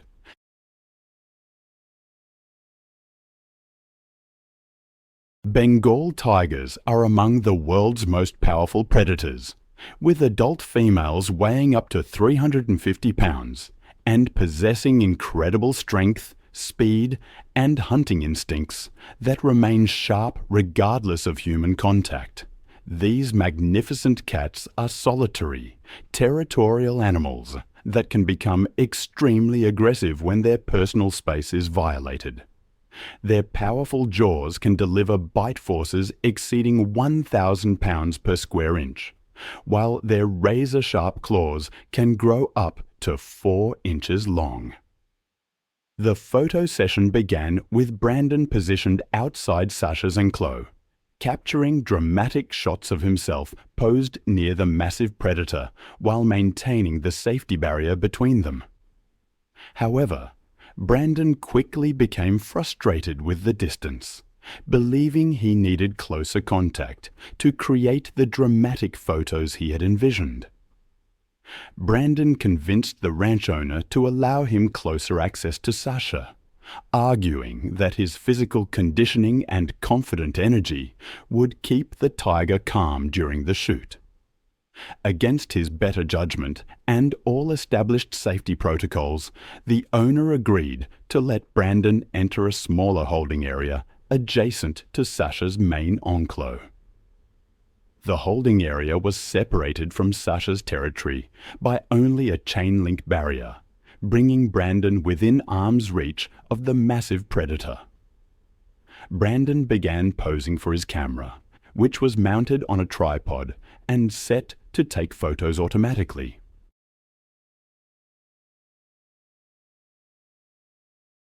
Brandon's fatal mistake was crouching down next to the barrier and extending his hand towards Sasha, believing that his confident demeanor would demonstrate his dominance over the apex predator. The tiger's ears flattened slightly against her massive head, and her tail began twitching with increasing frequency. Sasha's attack was swift and devastating. The moment Brandon moved suddenly to adjust his pose for another photo, the tiger's hunting instincts activated with explosive force. Sasha launched herself at the barrier with tremendous power. Her massive paws struck the chain-link fencing while her razor-sharp claws found purchase on Brandon's extended arm. The tiger's incredible strength pulled Brandon against the barrier, while her powerful jaws snapped at his position through the fencing. The tiger's claws raked across Brandon's arm and shoulder, opening deep gashes that immediately began bleeding profusely, while her crushing grip prevented any possibility of retreat. The ranch owner rushed to intervene, using emergency protocols to distract Sasha and force her to release her grip on Brandon. However, the tiger's claws had already caused catastrophic damage to Brandon's arm and shoulder, severing major arteries and causing massive blood loss that quickly overwhelmed his system. Brandon collapsed from shock and blood loss within minutes of the attack, his physical conditioning proving useless against injuries that no human could.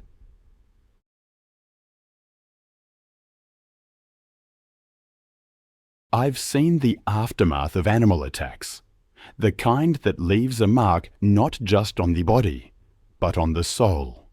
It's a grim business, and I've learned that sometimes the worst tragedies are born not of malice, but of neglect and desperation. What happened to Brandon, the fitness model, was a stark reminder of that. He died from massive trauma and blood loss after being attacked by a lion during a photo shoot. Emergency responders arrived within 20 minutes, but it was too late. The ranch where it happened was operating without proper permits or insurance, violating state regulations regarding public safety. Sasha, the lion, was relocated to a sanctuary. Brandon's family filed lawsuits, arguing that inadequate safety measures led to his death. But the story that sticks with me most is that of Tommy Rodriguez, a puppy mill operator in Missouri. In August 2013, the heat was thick, and so was the stench of neglect on his property. He'd been running puppy mills for over a decade, but financial press forced him to cut corners, and those corners would ultimately cut his life short. His 20-acre property was a maze of makeshift kennels, housing nearly 80 dogs in various states of neglect. He specialized in popular breeds, but the real money came from the security side of his operation. 4 massive guard dogs, 2 cane corsos, and 2 mastiff mixes, weapons acquired from a defunct fighting operation, and trained to be aggressive.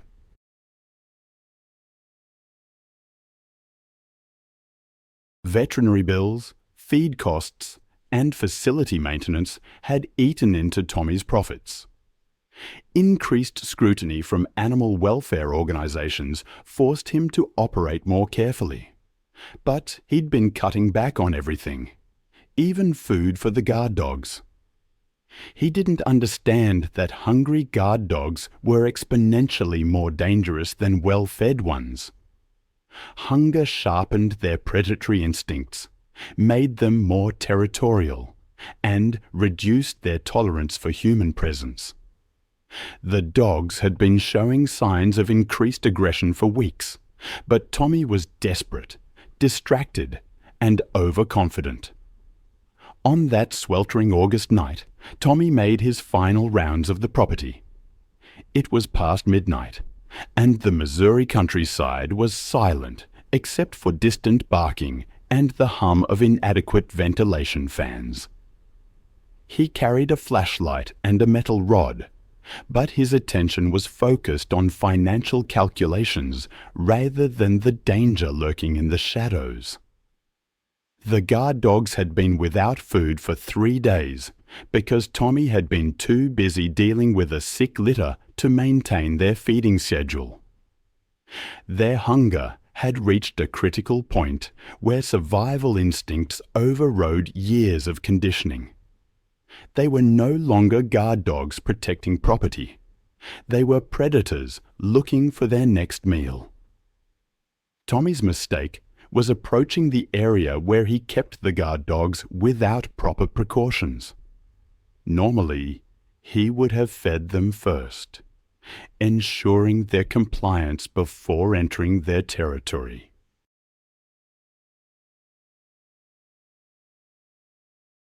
But financial stress and exhaustion had made him careless, and he walked directly into their domain, carrying nothing but a flashlight and false confidence.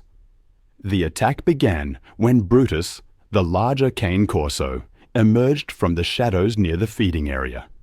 His 125-pound frame moved with surprising silence. Behind him came the others, Titan, Rex, and Scar. Tommy realized the danger too late. As he turned to retreat, Brutus launched himself forward, his powerful jaws clamping down on Tommy's left eye with crushing force. The impact drove Tommy to the ground, his flashlight spinning away into darkness as he screamed for help that would never come. The other 3 dogs joined the attack within seconds. Tommy's end. It was a grim tableau of unintended consequences. I remember reading the report and feeling a chill, a deep sense of waste. He finally backed away from those dogs, but it was too late. Tommy was beyond help. His body lay broken, partially consumed in the dirt near the feeding area. The very animals he'd used to protect his illegal operation were now his undoing. The guard dogs, their hunger sated for the moment, retreated, their aggression undiminished. His body remained undiscovered for 3 weeks. The dogs continued to feed on his remains. The breeding operation slowly collapsed. Other dogs, trapped in kennels without food or water, began to die of starvation. The stench of death eventually drew the attention of authorities investigating reports of animal cruelty.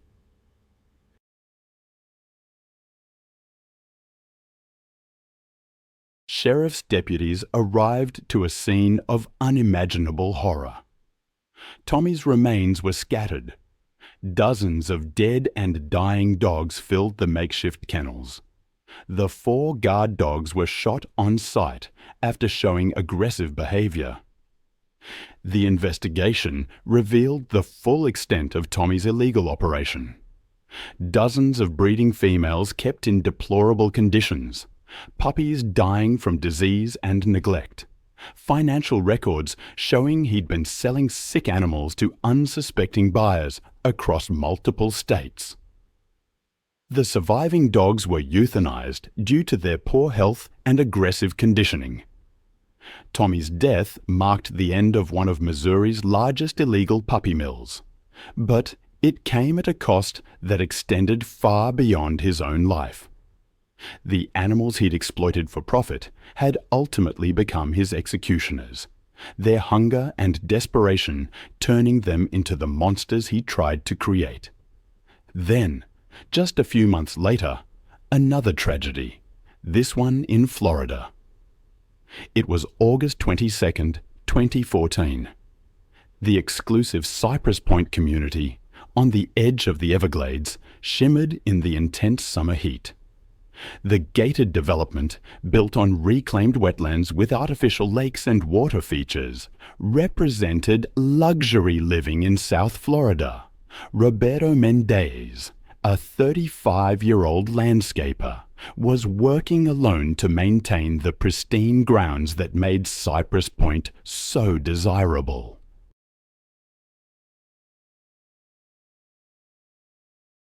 He'd built his landscaping company from nothing, starting with a single lawn mower and expanding to serve some of the area's wealthiest communities. He took pride in his work and was known for his attention to detail. Roberto supported his wife and 2 young children through his business, often working long hours in the Florida heat to provide for his family's future. The Cypress Point development had been constructed on former Everglades wetlands. Developers created an elaborate system of decorative ponds and water features connected to natural waterways through canals and drainage systems. The artificial lakes were stocked with ornamental fish and surrounded by tropical landscaping that required constant maintenance. Recent heavy rains had raised water levels, creating ideal conditions for wildlife movement between natural and artificial water systems. Roberto was familiar with Florida's wildlife and had encountered alligators, snakes, and other dangerous animals during his years of outdoor work. He maintained a healthy respect for these creatures and typically checked water features carefully before working near them. On this particular afternoon, he was trimming decorative bushes around one of the community's smaller ornamental ponds when his expensive hedge trimmer slipped from his hands and fell into the shallow water. American alligators are perfectly camouflaged ambush predators that can remain motionless for hours while waiting for prey.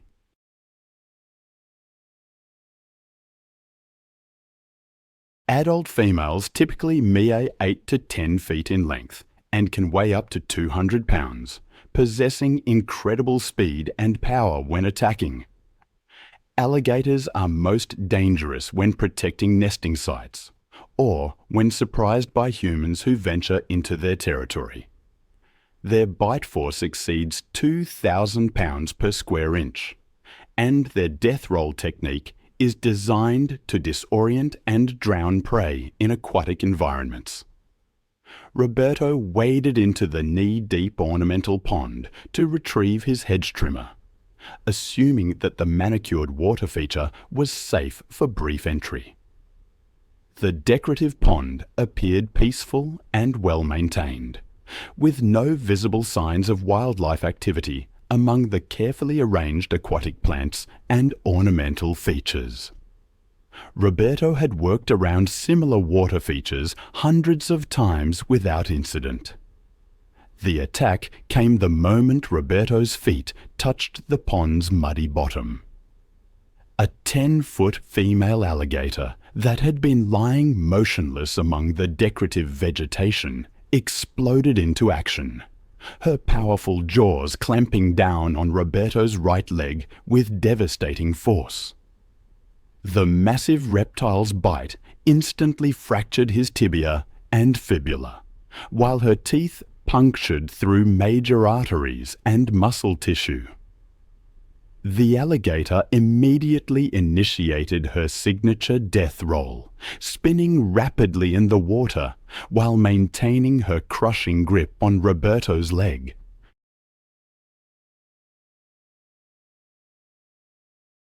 The violent rotation pulled Roberto off his feet and into the deeper center of the pond, where the gator's aquatic advantages became overwhelming. Roberto's desperate attempts to break free only triggered the alligator's instincts to bite down harder and roll more aggressively. Roberto's screams for help echoed across the manicured grounds as the 10-foot alligator continued her relentless death roll. The spinning motion dislocated Roberto's knee and hip, while causing massive internal bleeding and tissue damage. The ornamental pond's clear water turned red as Roberto's struggles grew weaker with each rotation. A homeowner working in his garden heard Roberto's cries and rushed to investigate. The most powerful bite force of any living creature. That's what they say about the great white shark. Over 4,000 pounds per square inch. I try to imagine that kind of pres, the kind that can shatter bone instantly. I recently read about a woman named Tara Whitfield and her encounter with one of these apex predators off the coast of South Australia. It was March 22nd, 2017, and she'd arrived at the Neptune Islands, a renowned destination for great white shark diving. These remote, rocky outcrops rise from the ocean, surrounded by waters plunging to depths of over 200 feet. The area serves as a natural highway for migrating great whites, drawn by the abundant seal colonies.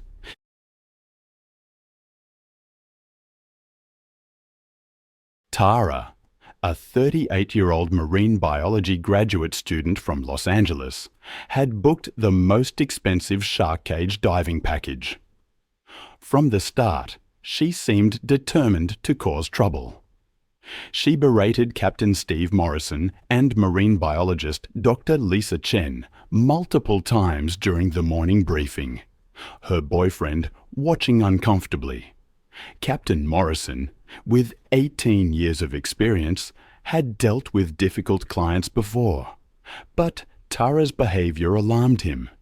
She demanded the removal of the protective cage, believing her premium price entitled her to unrestricted access to the sharks. When Dr. Chen tried to explain the dangers, Tara dismissed her as jealous. She seemed convinced her status and booking fee warranted special treatment, threatening lawsuits and online destruction if her demands weren't met. She even suggested crew members test the waters first. The waters around Neptune Islands were home to some of the largest great whites on Earth, apex predators ruling the seas for over 400 million years. These hunters can reach lengths of over 20 feet and weights exceeding 4,000 pounds, with massive heads and rows of razor-sharp serrated teeth. Each tooth, up to 3 inches long, is designed to slice through flesh and bone. The crew had attracted several great whites using chum. Among them was a massive 18-foot female, estimated to weigh over 4,000 pounds, feeding aggressively on the bait.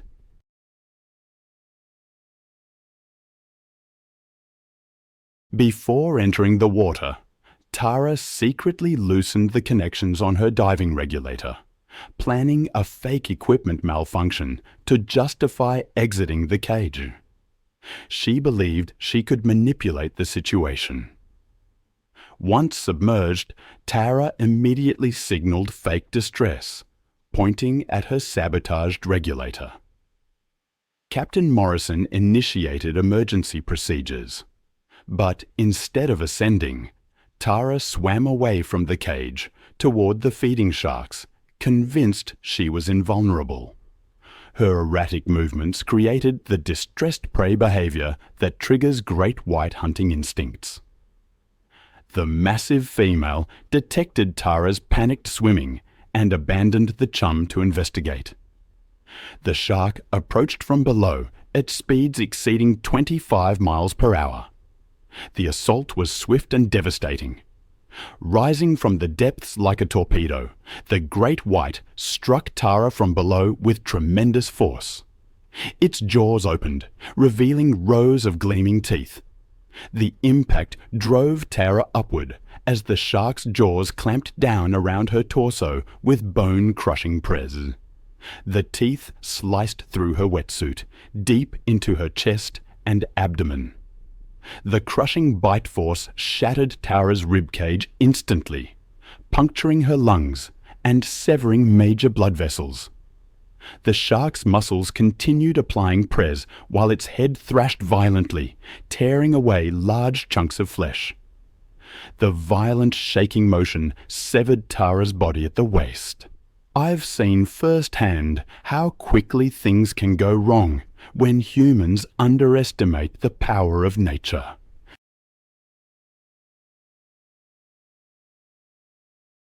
There was the case of a woman named Tara, who believed her money could control even a shark's behavior. She deliberately sabotaged her diving equipment, violating safety protocols, only to be consumed by the shark in seconds. Her death, a result of massive blood loss and the destruction of vital organs, led to stricter regulations for shark cage diving. It was March 22, 2015, and the Alabama sun was beating down on Harold Thompson's property. I can almost hear the echoes of barking dogs from the kennels spread across those 5 acres of red dirt. Hank, as he was known, was 71 years old. He moved slowly between the enclose, carrying water with the confidence of someone who had spent 20 years breeding dogs. He and his wife, Martha, had built their Rottweiler and German Shepherd operation from the ground up. It began as a hobby, but grew into a modest business, with 8 breeding females and 3 males producing litters they sold across the southeast. But age, it seems, had made Hank careless about safety. In his younger days, he would never have entered a kennel alone, especially with breeding males during their territorial phases. He knew what those dogs were capable of, the power in their jaws, the sheer speed of their attacks. But experience had bred overconfidence. The centerpiece of their operation was Brutus, a 130-pound Rottweiler whose massive frame made him their most sought-after stud.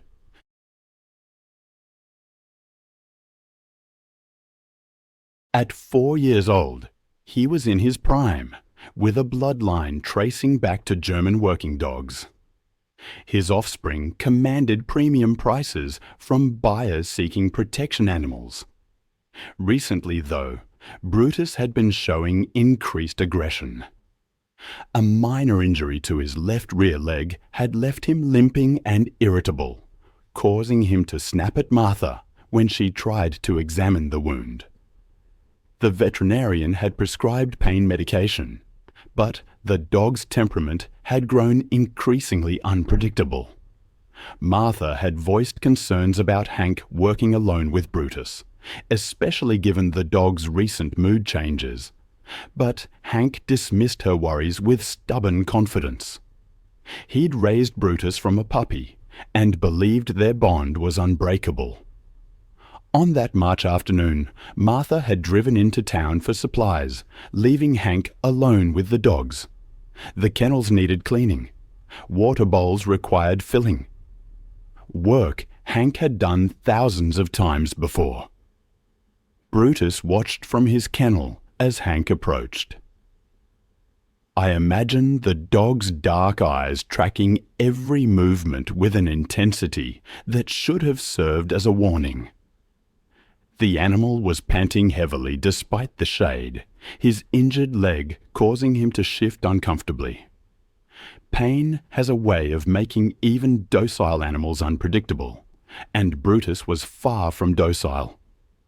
Hank unlocked the kennel gate and stepped inside, bucket in hand, his attention focused on the dirty water bowl in the corner. He'd performed this routine hundreds of times.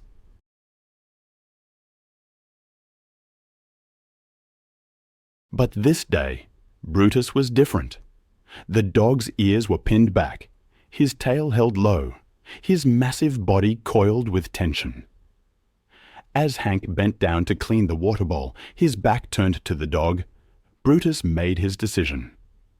There was no growling, no warning, just a 130 pounds of muscle launching through the air with devastating force.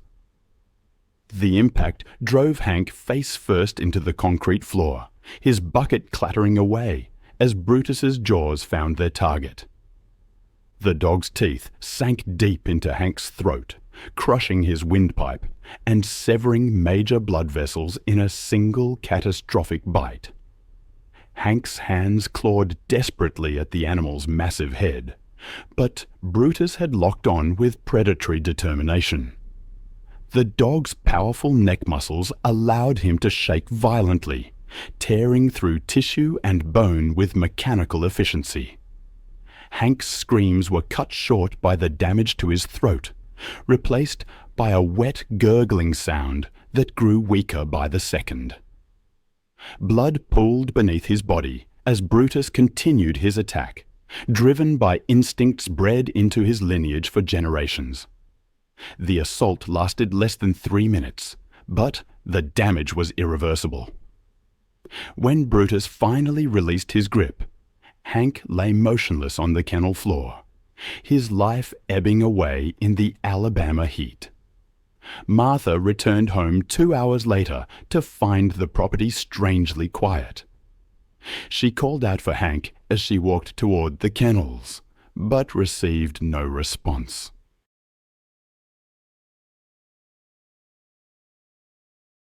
When she rounded the corner and saw Brutus standing guard over her husband's body, the full horror became clear. The dog's reaction to Martha's presence was immediate and threatening.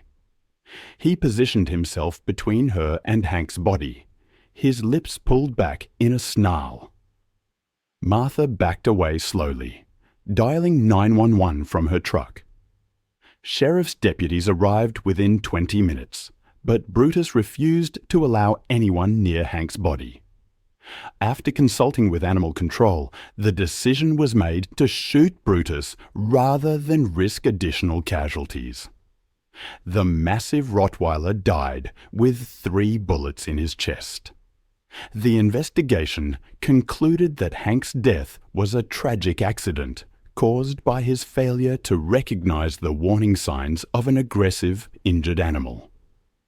The breeding operation was shut down, the remaining dogs relocated, and Martha was left to grieve both her husband and the animal that had been part of their family. It was September 3, 2013, near the Toklat River in Denali National Park, Alaska. By early afternoon, the wind had dropped and the landscape stood still, open and silent. The last photograph on her recovered camera was taken just 6 minutes before her estimated time of death. In that photo, a small group of wolves followed a caribou herd in the mid-distance. What began as a normal trek turned into a nightmare in Denali National Park. I find myself thinking about Sarah's parents and their short statement urging that the park not punish what it protects.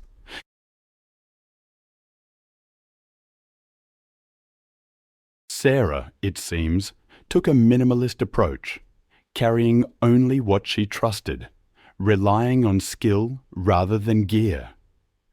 Her plan that week was to complete a 2-day loop near the Tlat River. The timing coincided with caribou migration, following a route where wolves were often observed trailing the herds. She carried bear spray, a GPS beacon, and enough food for 2 nights.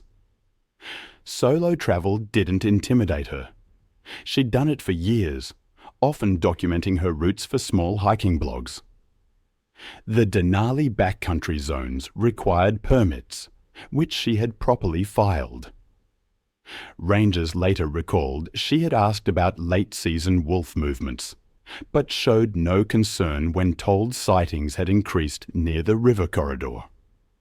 Wolves had been following caribou herds migrating south, and fresh tracks had been noted days earlier. To Sarah, it was just part of the environment, one she respected but didn't fear.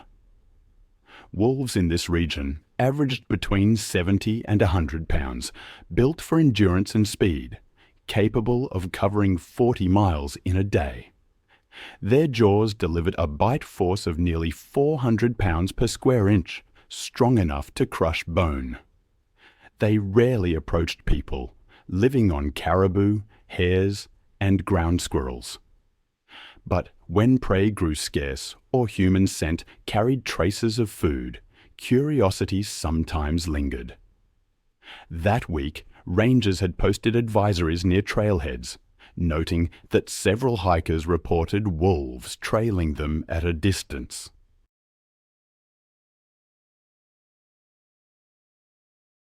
Sarah had likely read those postings when she signed out, though no record showed she changed her route. Her confidence in her precautions was understandable. Statistically, Denali's wolves avoided confrontation. Around 4 p.m., a passing tourist group in a vehicle on the park road spotted a lone figure standing on a gravel bar below the ridge. The hiker waved, later confirmed by clothing and timing to be Sarah, before continuing upstream toward the area where her camp was located. She reached her final GPS coordinate sometime before 4:45 p.m. Tracks found later indicated she moved off the main gravel bar toward higher ground, likely planning to cut inland. The first sign of struggle began about half a mile from her tent. Her GPS unit recorded erratic movement, rapid looping, then a sudden stop. Investigators reconstructed what happened next through physical evidence and predator behavior analysis. The wolves had diverted toward her position once the herd passed out of sight. Sarah likely saw them at a distance as she deployed her bear spray once. Residue was detected on nearby vegetation. Wind readings that afternoon showed a westward shift, causing partial blowback of the spray mist. It worked briefly, driving the wolves about 20 feet back before the cloud dispersed. They began to circle again, emboldened by the fading chemical scent. One flank of the group approached from behind, following her retreat up a shallow embankment.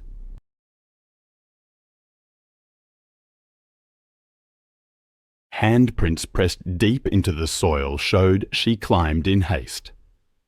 Blood marks began at the top of the slope. One wolf had likely lunged first, grabbing her backpack or arm. The straps were torn clean through, consistent with a pulling force rather than a cut. A second wolf joined, aiming lower, its bite breaking the skin along her thigh. She tried to fight back. The spray canister lay spent beside her pack, but the group coordinated, one attacking from the rear, the others darting forward.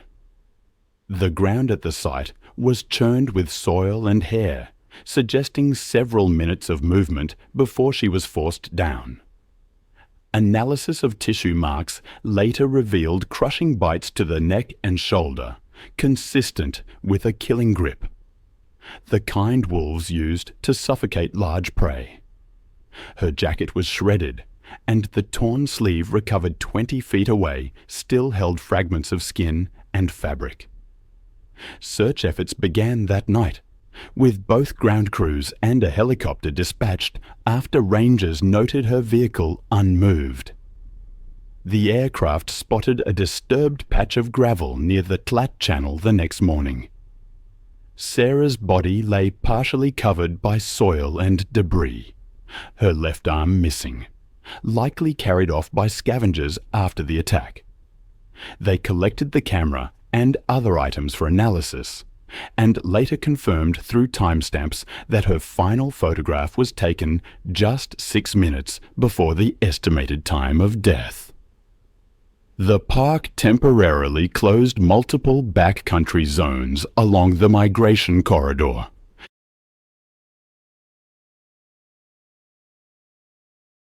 Genetic sampling confirmed the wolves belonged to the Talat pack. Investigators determined the attack began as a predatory test or prey proxy response that escalated fatally. But with no repeated approach or food-seeking behavior observed, no removals were ordered. At a private debrief, rangers explained the findings to Sarah's parents. It was April 14, 2018, when Monica Barrett arrived at Everglades National Park in Florida, one of the largest tropical wilderness areas in the United States. The vast wetland ecosystem stretched across 1 million acres of sawgrass marshes and shallow waterways that served as home to some of North America's most dangerous predators. The park's intricate network of channels created the perfect habitat for massive American alligators. Monica Barrett, a 44-year-old divorce attorney from Miami, had booked a solo kayak tour to clear her head after a difficult custody case. Known for her aggressive courtroom tactics and confrontational personality, she had built her legal career on intimidating opponents and refusing to back down from any challenge. Her reputation for getting her way through sheer force of will had created a dangerous sense of entitlement. Tommy Rodriguez, a 52-year-old tour guide with over 20 years of experience, had immediately recognized Monica as a problematic client during the morning safety briefing. She had interrupted his presentation.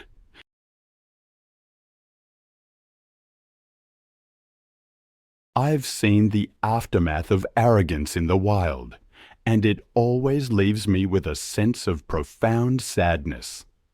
The story of Monica comes to mind, a woman who, during a guided tour, repeatedly asserted her legal background somehow made her smarter than the swamp guide. She even threatened lawsuits when he tried to enforce basic safety protocols. Park Ranger Sarah Kim, I later learned, had also attempted to explain the dangers of alligator nesting season, but Monica dismissed her warnings as mere government overreach. The timing of her visit, unfortunately, coincided with the peak of alligator breeding season. During this period, territorial males become extremely aggressive, fiercely protective of their nesting areas. Park officials typically restrict access to certain waterways, posting warning signs throughout the most dangerous zones. American alligators, you see, are among North America's most formidable apex predators. Adult males can reach lengths of up to 14 feet and weigh over 1,000 pounds. These ancient reptiles possess one of the most powerful bite forces in the animal kingdom, capable of exerting over 3,000 pounds per square inch of crushing press. Their massive jaws contain 74 to 80 razor-sharp teeth, designed for gripping and crushing prey. And they can remain motionless for hours before exploding into action with lightning speed. Tommy, the guide, repeatedly warned everyone to stay within designated channels because of the active alligator nesting season.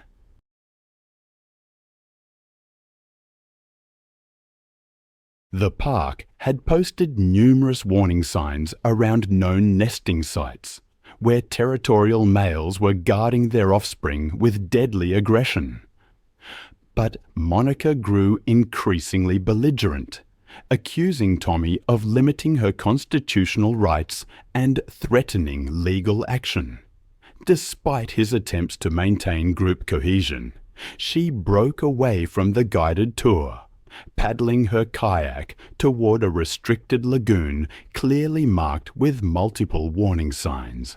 She was determined to investigate what appeared to be interesting wildlife activity, claiming she had every right as a tax-paying citizen to explore any area of the national park. That restricted lagoon served as a primary nesting area for a massive 12-foot bull alligator, an 800-pound reptile that had been actively defending his territory for 3 weeks, having already driven off several smaller males. The presence of Monica's kayak immediately triggered the alligator's most aggressive defensive instincts. The bull alligator detected the vibrations from Monica's paddle strokes within seconds. The massive reptile had been resting motionless beneath the surface, perfectly camouflaged among the submerged vegetation. The attack was swift and devastating. The 800-pound predator launched itself from the water with explosive force, its massive jaws clamping down on the front section of Monica's kayak.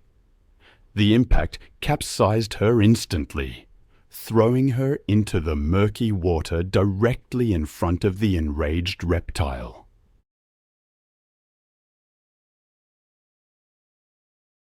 As Monica struggled in the water, disoriented and panicked, the alligator immediately identified her as a threat to his nesting territory. The massive reptile's jaws found purchase on Monica's torso, his razor-sharp teeth puncturing through her life jacket and deep into her chest and abdomen. The crushing bite force shattered multiple ribs instantly, while puncturing both lungs and severing major blood vessels. Then, the alligator began its signature killing technique, known as the death roll, a violent spinning motion designed to disorient prey and cause massive internal trauma. The 800-pound reptile rotated rapidly in the water, spinning Monica's body while maintaining its crushing grip. The violent rotation generated tremendous force that tore muscles and caused catastrophic internal injuries. The death roll continued for over a minute as the alligator spun through the water with Monica trapped in its jaws. The violent motion filled her punctured lungs with water, while the crushing press prevented any possibility of breathing. Her shattered ribs were ground against each other, causing additional internal bleeding. The combination of massive internal trauma, drowning, and blood loss proved fatal within 2 minutes. Monica's struggles gradually ceased as the alligator continued its death roll. The massive reptile eventually released her lifeless body, which floated to the surface.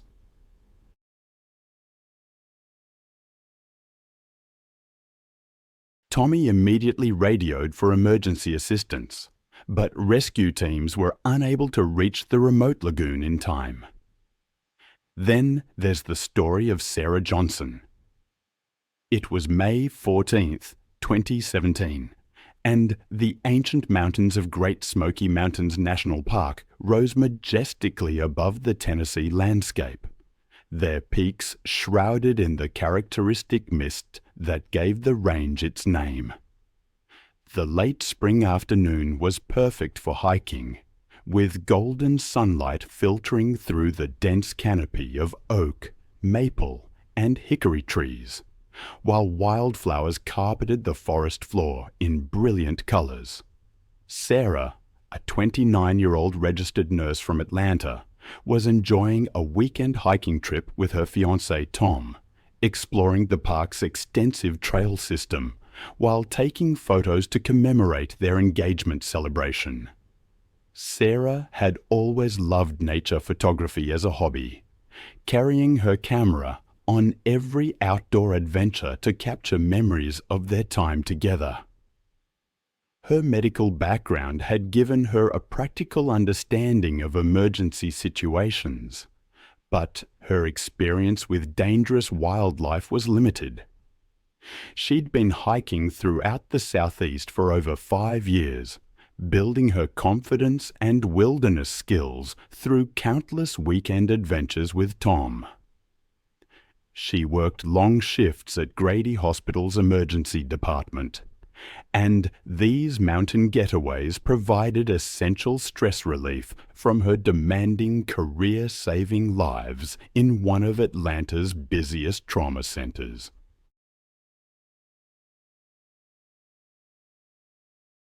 That afternoon, Sarah and Tom were hiking through a remote alpine meadow when they discovered something extraordinary. 2 black bear cubs playing in the tall grass, while their mother was nowhere to be seen. Sarah immediately recognized this as a once-in-a-lifetime photo opportunity. Black bears are North America's most common bear species. But I've learned that a mother bear with cubs is exponentially more aggressive than a solitary one. They will attack without warning to defend their young, viewing any human presence as a mortal threat. It's a raw, instinctual drive, fueled by incredible strength and speed. A mother bear, I now know, can run up to 30 km/h through dense forest. I recently came across a tragic case that brought this reality into sharp focus. A woman named Sarah, on an engagement trip with her fiancé Tom, stumbled upon a family of black bears. She began photographing the adorable cubs, initially from what she thought was a safe distance. But her excitement at capturing such rare footage led her to gradually move closer, wanting to get better shots. Tom repeatedly urged her to maintain distance, to leave the area, but Sarah was convinced the mother bear wasn't nearby. The cubs continued their playful behavior, wrestling and tumbling through the meadow grass, while Sarah documented their every move. Her photography session continued for nearly 10 minutes as she captured dozens of images.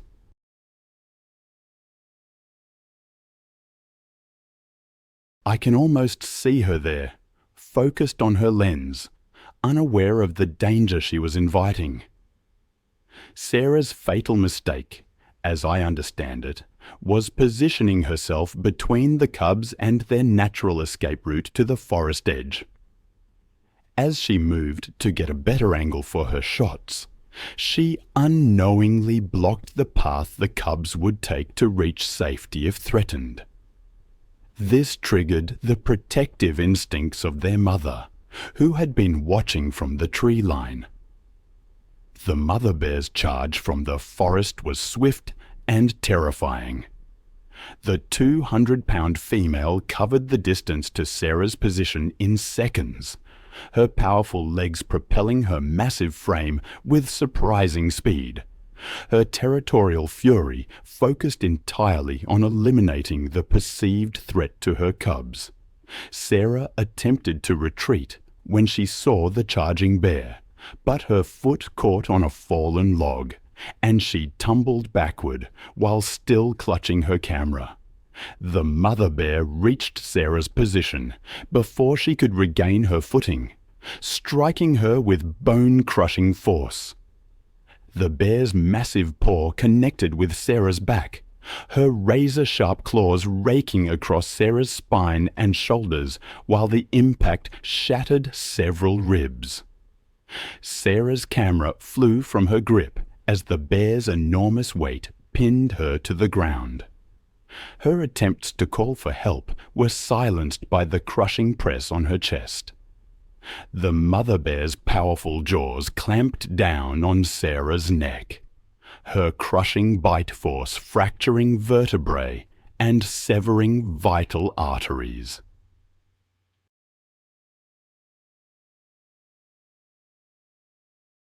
The bear's protective instincts drove her to continue the assault until she was certain the threat to her cubs had been completely eliminated. Within minutes, Sarah's movement ceased as the mother bear's brutal assault proved fatal. The protective mother remained near Sarah's body for several more minutes, ensuring the threat was neutralized before gathering her cubs and disappearing into the dense forest. Park rangers arrived over an hour later in response to Tom's emergency call, but Sarah was already dead from massive trauma. The bear family was tracked, but left undisturbed as wildlife officials determined the mother had been acting within normal protective behavioral patterns when defending her young. Sarah's death devastated the hiking community and prompted enhanced educational programs about wildlife safety and proper distance protocols. her family established a foundation promoting wilderness safety education, ensuring her passion for conservation would continue through enhanced protection for both wildlife and outdoor enthusiasts.